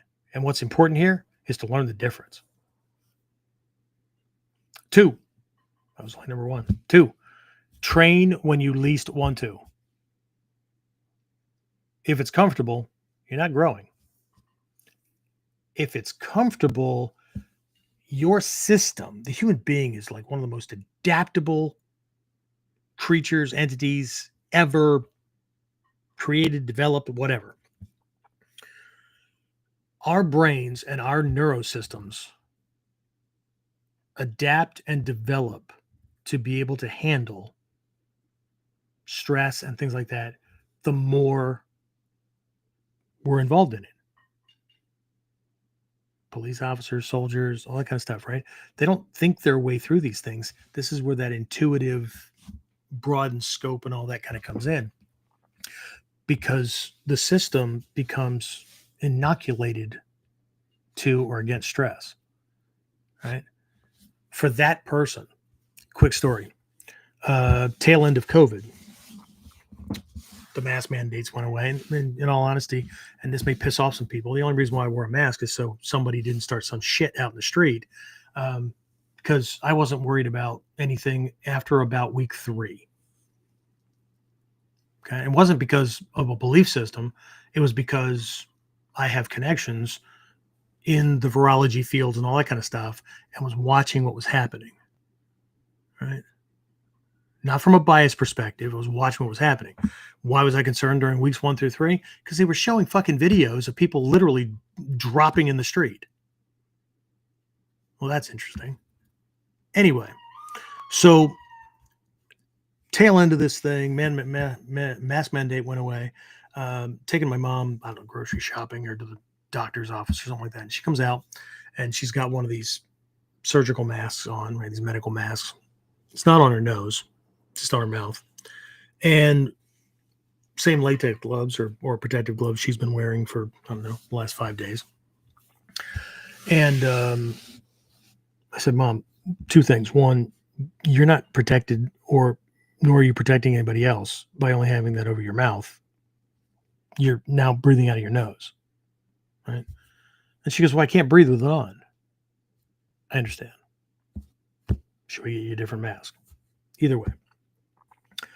And 2, I don't know how long you've been using that mask, but they're only rated to be, they only protect one way. They don't work in both directions. So who are you protecting? Are you protecting those people from you, or are you trying to protect yourself from them? Because that's only rated that way, not this way. Okay? And we went on with this conversation. She goes, well, are you afraid? And I said, Mom, I love you. No offense. But I've done my research, not just scrolled headlines. Done my research. My peers have done their research. We have fact checked. And we have been through some things in our lives. If you see us afraid or panicking, you will have already soiled your pants. This is not a tough guy thing. This is confidence coming from information and not the controlled information flow. So I don't care where your stance is. I don't care. Most people chose based on the belief they wanted to have, or the convenience or inconvenience of things. Many have a family member who, when they said you should be wearing 3 masks, she wore 3 masks. 4 masks, she wore 4 masks. She was oxygen deprived. But she would have done anything because they scared her that if she didn't comply, she would die. But being oxygen deprived kind of speeds that up, doesn't it? Especially if I can't think clearly and my cognitive functions slow down and my responses are slower and I stumble out in front of an oncoming car. But ladies and gentlemen, they had me yelling bullshit when they suspended the OSHA mask instructions and requirements. Not the requirements, but the things that they allowed most people to wear. Before they suspended the OSHA requirements, would not have been allowed on work sites because they don't stop shit. See, I didn't just look where everybody else was looking. Anyway, so we have to do what's uncomfortable. In that case, it was uncomfortable for people to do anything more than or watch shorter and shorter and shorter videos, like they're going to learn something deep and broad and tangible from sound bites. And that goes to the martial arts training too. 3, be willing to be a beginner again, even at 10th Dan, 15th Dan, Dai-Shihan. I'm constantly rereading books I read. I'm constantly, this thing with the new names and all that kind of stuff. This is something like, when did the book come out? A couple of years ago, right? This is fairly new. Right? But looking at these things and going, where the hell is the word Tori? Where is, wait, why is this person attacking 2 different ways before he throws the attack? But is he attacking? Or am I just assuming he's attacking because it's kata tells me he's going to attack?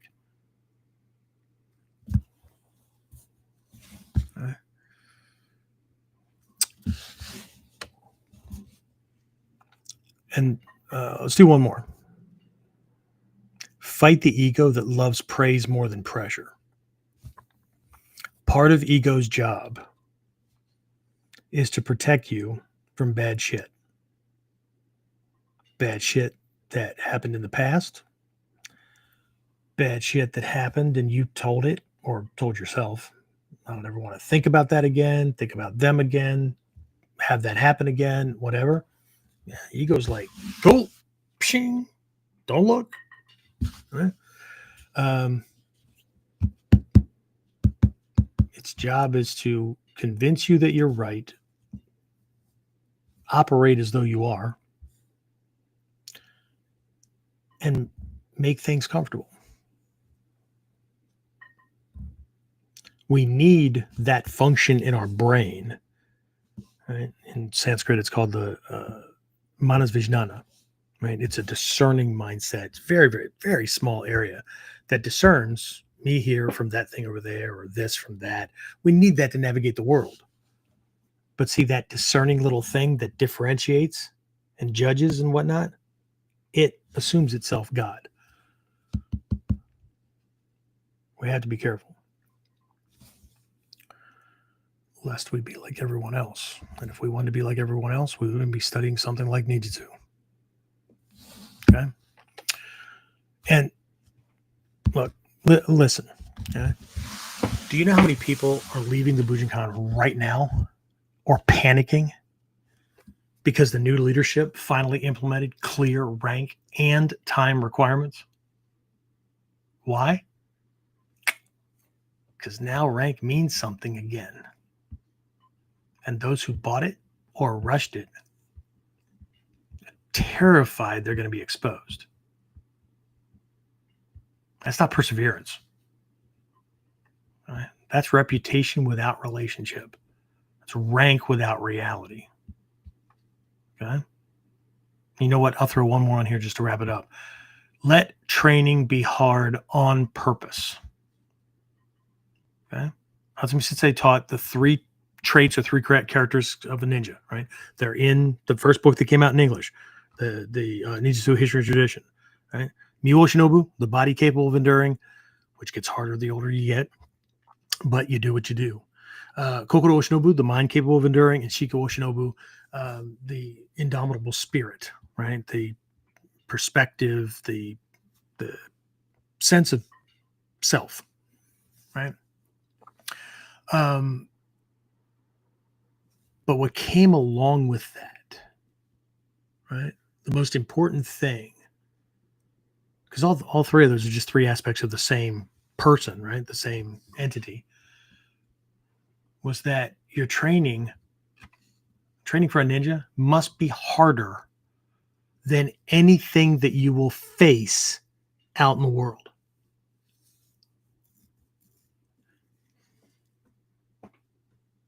How the hell are you supposed to deal with or overcome all odds when the training doesn't even force you to do that. Gives you an out.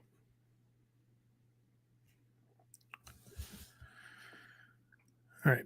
So a lot of you know we're doing a spring trip to Japan in 2026. I'll have dates and details here soon. Just bear with me. Have everything out here pretty soon. But this begs the question, why do I still go to Japan? Okay.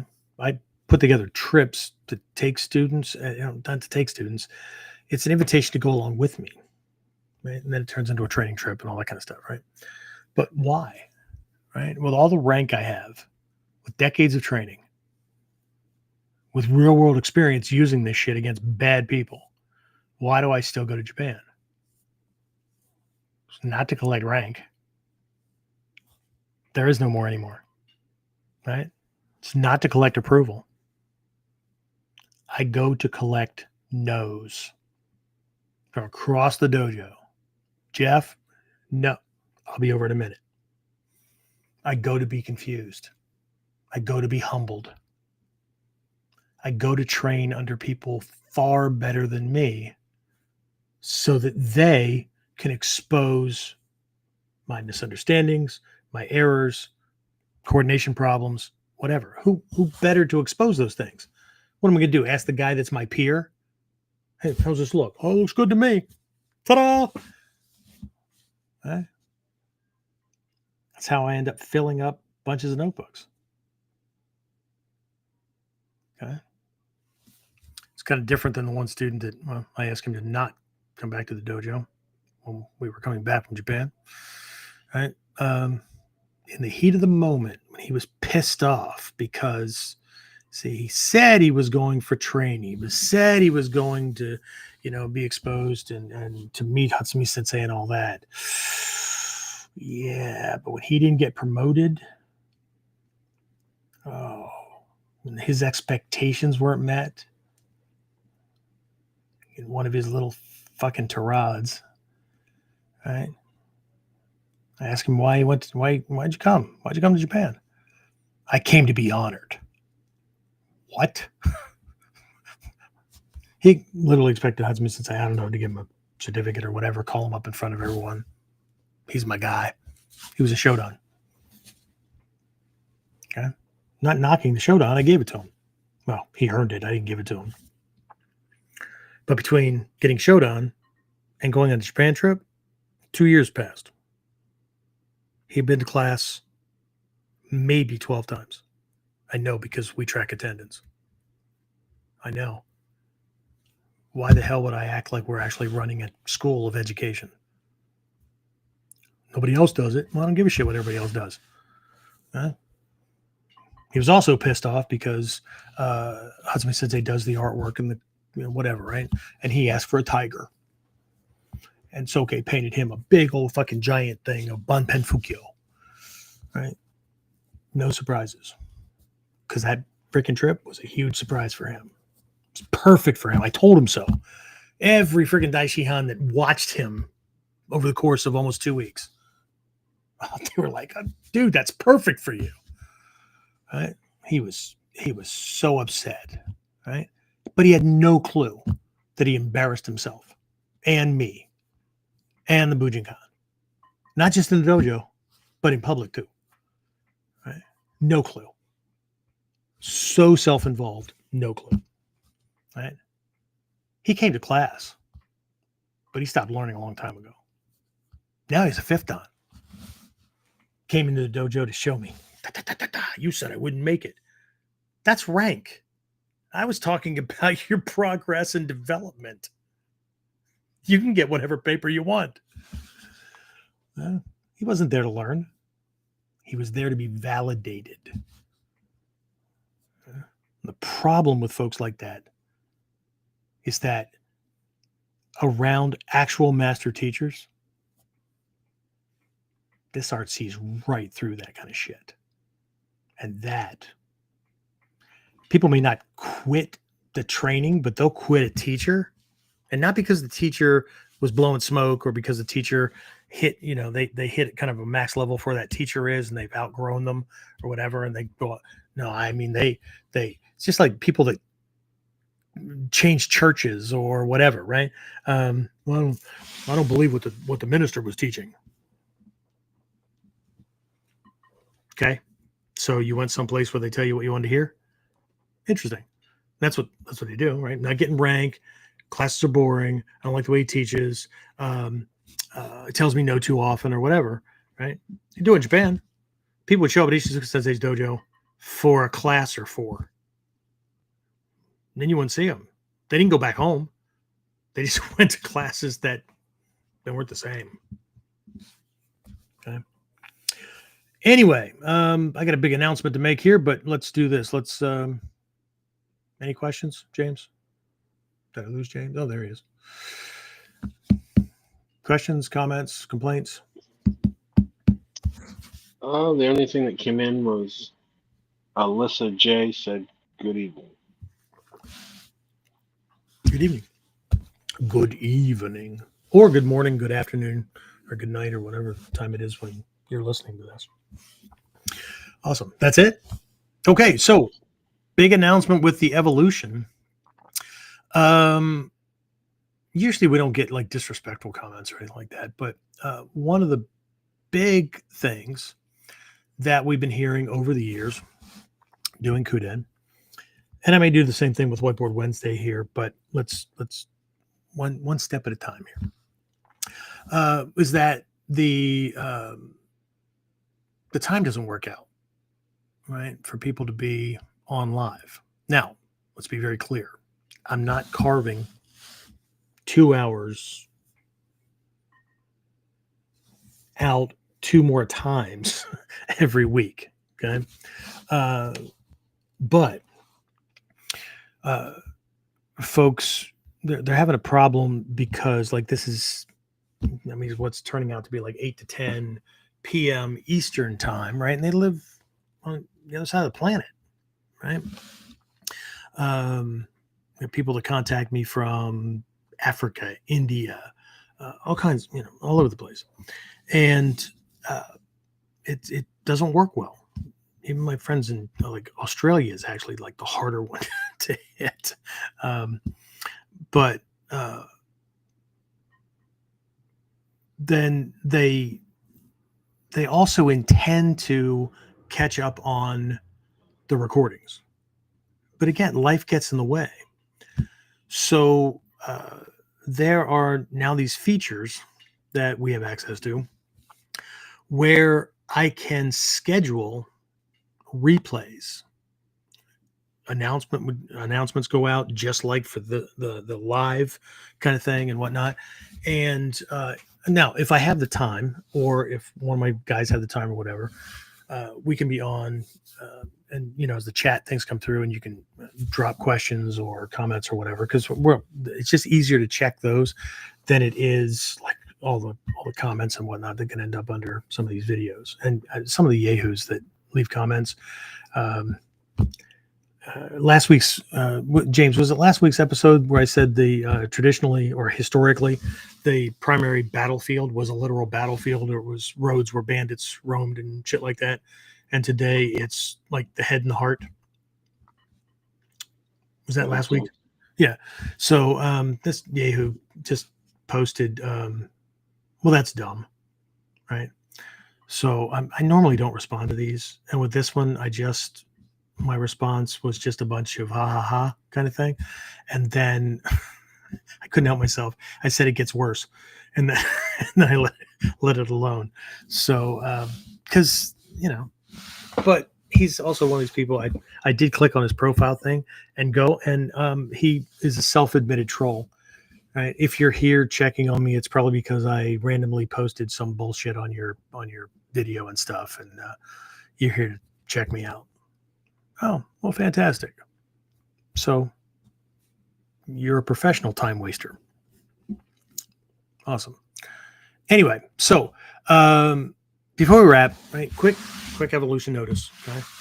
Because so many of you are literally around the world, right? And a lot of folks have asked for it. Now, I get it. A lot of folks have, like, they make it work One way or the other, they make it work. Okay. But we are launching what in some arenas are called replay watch parties, right? For KUDEN. And I'm going to start that this week. Okay. So James, hopefully you got the email and stuff. I already sent email out to a couple of my guys that help me and stuff, letting them know, look, I'll take care of it. Okay. Because I don't want to dump extra work on them and whatnot. But what'll happen is beginning tomorrow morning, things will get set up so that 2 additional times every week at very specific times, this will go live. It'll be a recording, but it will go as a watch party in its entirety for those who it would be easier and need those nudges that I normally give for the live show, right? So no, those of you who are catching up or doing things on Spotify and Apple Podcasts and all that, when their little robots do the connection and whatnot with us and they post and whatnot, that's the lag time. Okay.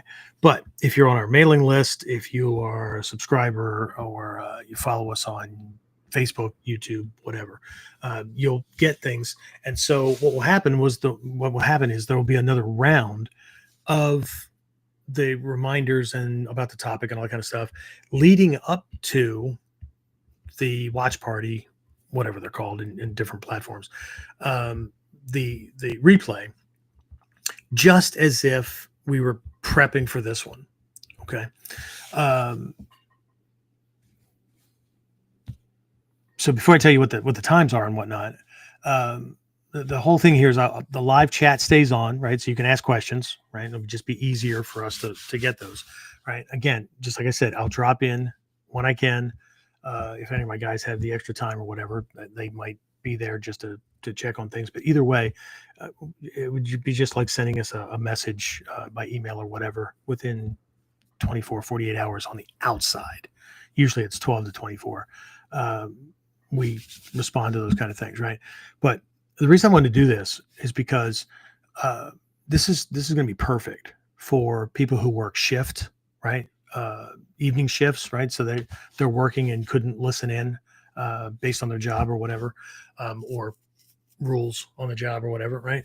Or they're working overnight shift, right? And they're sleeping, right? Napping, getting ready for that kind of shift work. I used to do it. I get it, right?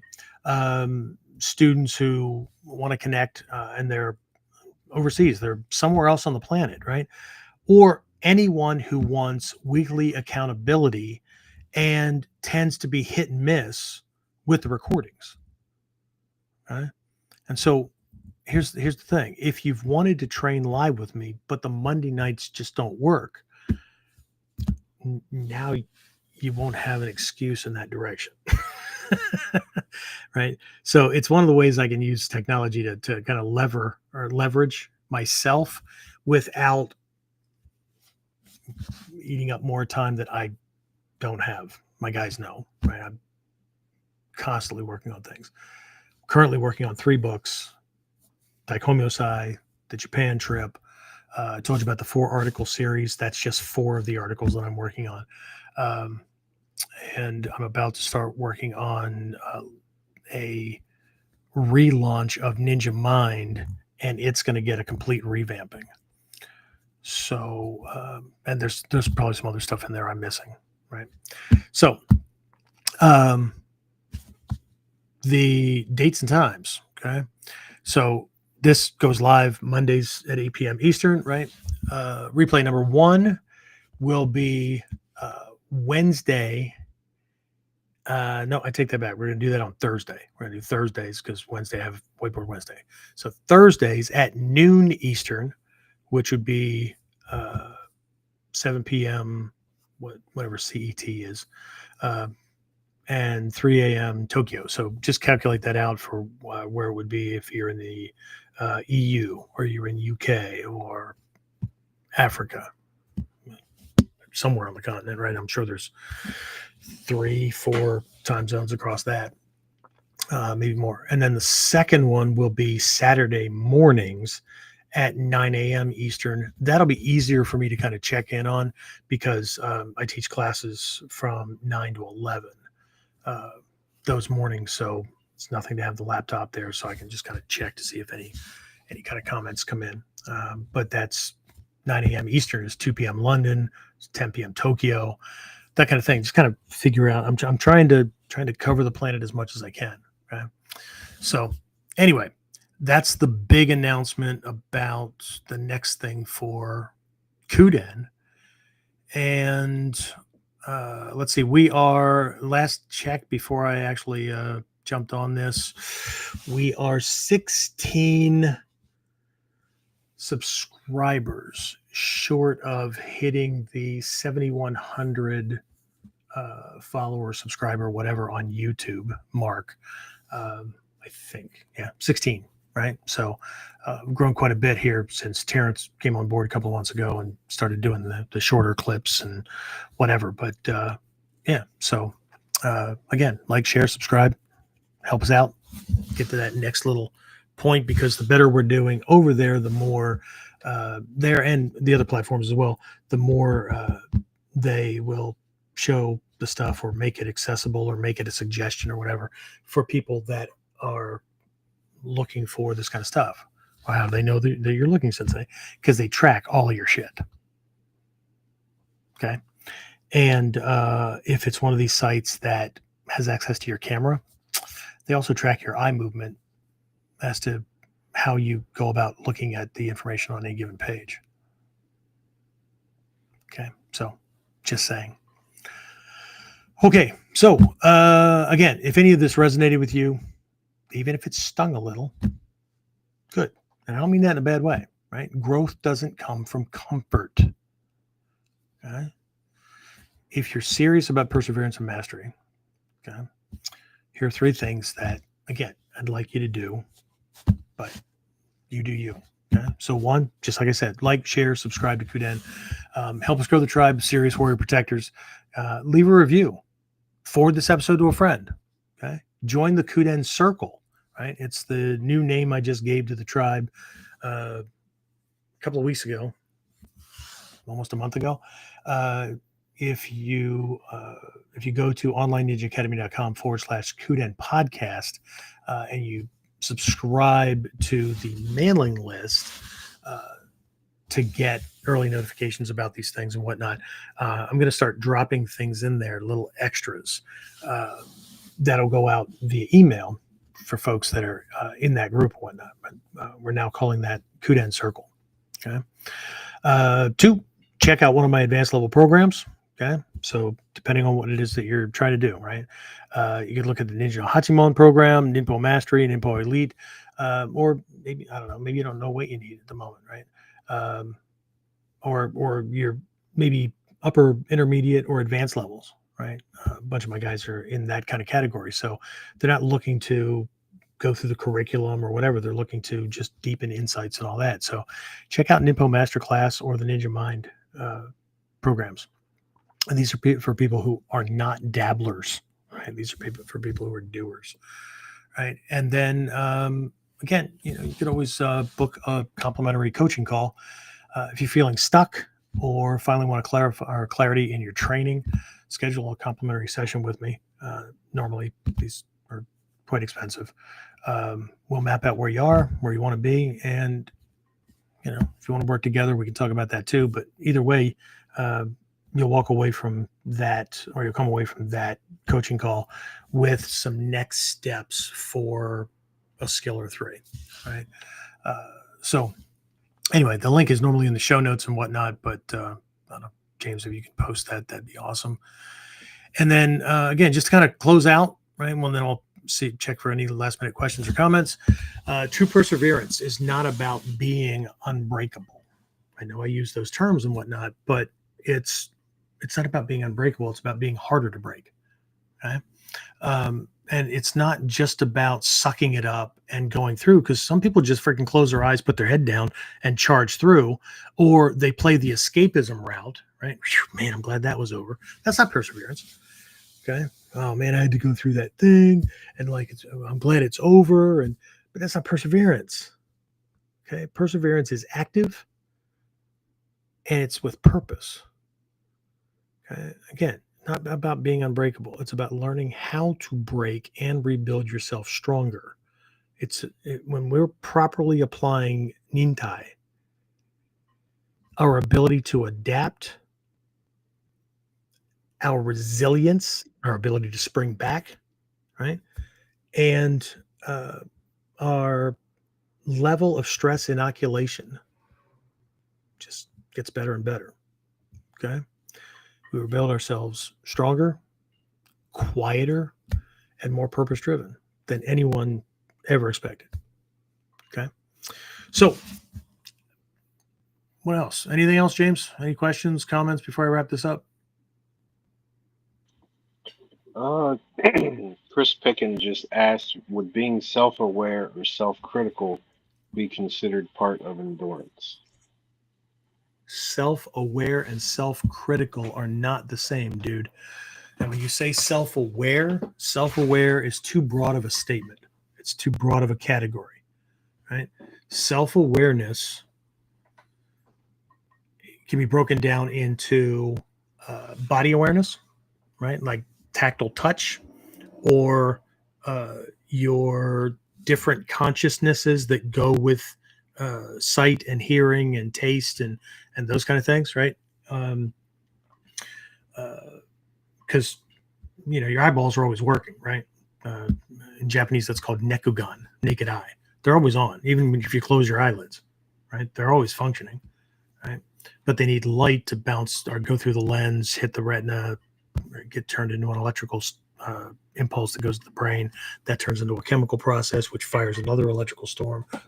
Anyway, see what I mean, right? But there's a difference between your eyes functioning and where you're directing sight consciousness. Okay? Same thing with hearing, same thing with taste, same thing with touch, those kind of things, right?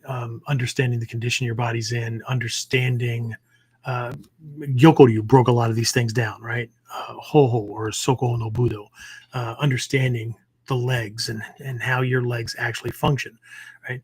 I've had teachers along the way that have pointed out, how does it feel to be X age and finally learning how your body works, that kind of thing. Because we just assume that, well, duh. No, not duh. Right? Part of the training is in pointing these things out. How does your arm actually work, right? Just the realization that we have no muscles in our body that push. We push because certain muscles contract that extend the limb or move the body that way. And we pull, right? All muscles in the body pull. They contract, right? These contract to straighten that unit out. These contract to bring it in, right? Well, why the hell is that even important? Well, because we're using this against somebody, their body, who's trying to kill us. The more we understand how this machine works, we can keep ours in a stronger position. What does that mean? What does it mean to be in a strong position? For the legs to be in a strong position, not just muscularly strong. What does it mean for the arms to be in a strong position? Not just because we got big guns, right? Balance. What is strong balance? What is, right? Heart, but not the organ, right? Where are your fears? Where are your insecurities? Where are your arrogant attachments, right? Mind, right? What do you know about what? How much? How deep? What areas do you not know anything about? This is not about filling in the gaps. How much do you know about you? What I learned coming up through the ranks and doing the work was that my friends and family that were close to me knew more about me and my nuances and my little ticks and tells than I did. Well, that shouldn't be right. Especially if we're going to hit high level stuff, like in the Shinden Fudo Ryu, where we're using Munen Muso, the principle of Munen Muso. No thought, no action. Right? No thought. I'm going to say it's easy. It's not easy, but no thought is easily defined where you're not guessing. You're not assuming what he's going to do. All right? It's the Muso, no action, where you're completely neutral, observing and ready, but no one around you can detect that you changed, that you shifted, that you've done anything different. I thought I understood that. Yeah. A bunch of years ago. God. Shit. Over 2 decades now, maybe even more than that. I was at a Shinden Fudo training and we were doing this. And I thought I was doing this thing. And my friends that were teaching, my seniors, they were like, no, you changed. See, as soon as I shifted to not look like I changed, I changed. Several uke that I worked with couldn't tell because they didn't know me. But my friends who knew me knew that a shift took place. And what I was taught was, until you know yourself better and know what your neutral is, you can't do neutral. Well, that doesn't matter if I'm being attacked by somebody that doesn't know me. But what if I'm attacked by somebody who does? Somebody who knows what my preferences are for strong side, weak side, where my disabilities are, where my sensitivities are, and what buttons to push, those kind of things. See, those are overwhelming odds. It's one thing to deal with a thug on the street who's looking to mug you, right? But when somebody goes to stab you in the back and they're setting you up for failure, harder to defend against them. Okay? They know where you sleep. And not just physically sleep. They know where you're not paying attention. They know self-awareness means that we know ourselves better than other people know us, not the other way around. So now what was the other state? What was the other term that he used, James? Self-awareness and Critical. Critical. What about self-critical? Would it be considered part of endurance? No. Not if it pisses you off. Not if it distracts you. Right? I mean,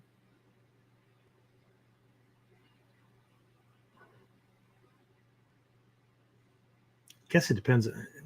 I guess it would depend on what you're being critical about. Like, if you're saying you know better, right? Here's the thing now, right? Let's say I have a script, a little line that was back in the day, right? I was self-deprecating, right? Because I had inherited all of this condemnation from an abusive stepfather, from bullies at school, all that kind of stuff, right? And so when I would make a mistake, the voice in my head was berating me like those people were. Well, that wasn't helping, right? Because I'm constantly being reminded that I'm stupid, I'm weak, whatever. Okay. That's constantly affecting the Polaroid snapshot we have of ourselves in subconscious mind. Okay. So teachers told me, create little scripts that neutralize that thing. I'm stupid. No, I'm knowledgeable. I know better and need to be mindful when those kind of things creep up. And it wasn't long-winded like that, but just these little things. And every time I had a particular thought that I was trying to negate, because you can't work on everything at one time. So let's say if it was a self-deprecating thought that would trigger anger or whatever, that I would have something for that. Every time that thought triggered, I would neutralize it. No. And it's always present tense, I am, and the thing that I want to be. But your mind doesn't work with future tense, right? You want to speed up the process, you have to speak in present tense. If you're coming to Daikomyosai, I'm going to show you in the scrolls how the description of what the Tori does is actually written in first person present tense, as if you're already there. It's cool shit. Okay. These mechanisms, right? Nothing new under the sun, right, James? So I would have those. And so my pattern was the thought pops in or the words come out. No, neutralize it, and then recite this reframe minimum 3 times, average of 5. Because that thing is coming out because there's so many past experiences of that thing that I was describing this to somebody the other day who was talking about making physical mistakes in class, but they had trained in hardstyle karate from the age of 12, and here they are trying to do this.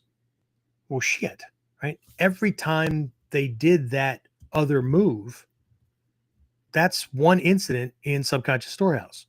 Do it again, do it again, do it again, right? That's why habits are so entrenched, and you can't not do them, or you have a hard time not doing them, because by the time you realize that you're doing it, you've been doing it for 5 minutes, 10 minutes, or whatever. So my analogy to him was that would be like trying to do proper taijutsu would be like taking 5 peanuts and dropping them into a pile, like, floor to ceiling of pistachios. What are the chances that when I need it, I'm going to be able to reach in and pull out a peanut? I'm going to get pistachio because they're in there a lot, right? So every time we're being self-deprecating, the first question I would ask myself is, who am I being right now? Who am I repeating? It's not me, because I'm a composite of all the experiences and people and whatever.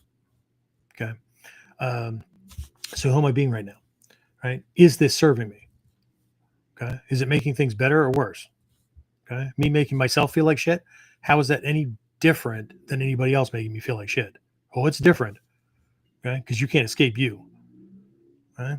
But having some medicine to take, those reframes, right? Because every time it comes out, if I'm going to have any chance at catching up and at least balancing out, because I may not want those other options to go away, right? Depends on the thing that's going on, right? At least balance it out. If not, go past it. I can't do it. I can't do a 1-for-1, or I can't do it every once in a while. Hopefully that was helpful. But without being, like your teacher and, interacting and noticing when these things happen or exactly the way they happen. That's as good as I can get for the moment, especially in this kind of format. All right, James, anything else? You hitting the do? No, sir. And I am. Yeah. Nobody else? No, sir. All right, let's wrap this up. Let me get it back over here. Boom, boom, boom. Do I have anything else? All right, so don't forget, training should be harder than your life. It should be harder, not harder than your life. Training should be harder than anything that you could face in life. Okay, and if it is, your life gets easier. That's a lesson. Okay, keep going. Stay awake. Live like the warrior you are. Okay? Everybody's always in present tense or future tense. You wait. I'm going to prove it to people. I'm going to be somebody. You are somebody. Right? The trick is to start operating like the potential that you are, and not like you're some crystallized thing that has to go through major renovations to be fixed. But it's just like going any place, right? Whether I'm using a map or GPS or whatever. Okay, I know where I'm going. Okay, because teachers have described it. It's in books, whatever. Okay. Problem very often is that people won't spend any time discovering where they are. As one of my teachers said over and over and over again, you can't get there from not here. If you don't know where you're starting from, you cannot make a logical plan of action to get where you're going.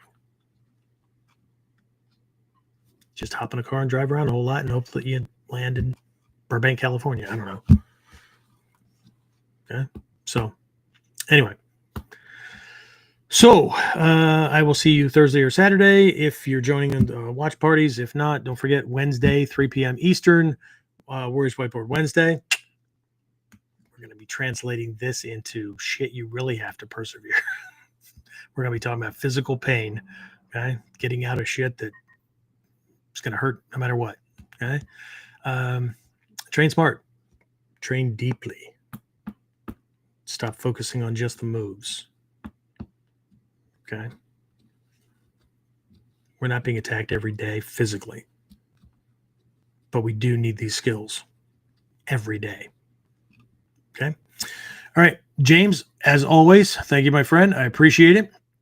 James is a hard worker. I don't care what he says. But he knows. He's always rolling his eyes about people that he's forced to work with. Because if it were up to you, you probably work with like 3 people where you are. Too much. Oh, man. How can there not be waste in the government? People are like, I can't believe it. Really? Look around your workplace. If you can't see anybody else slacking off, it's you. It's like every group has one idiot in it. If you don't know who that is, ta-da! All right. That's it, guys. I'm going to wrap this up. I will talk to you again next time on, what are we doing? KUDEN. That's it. See you next time.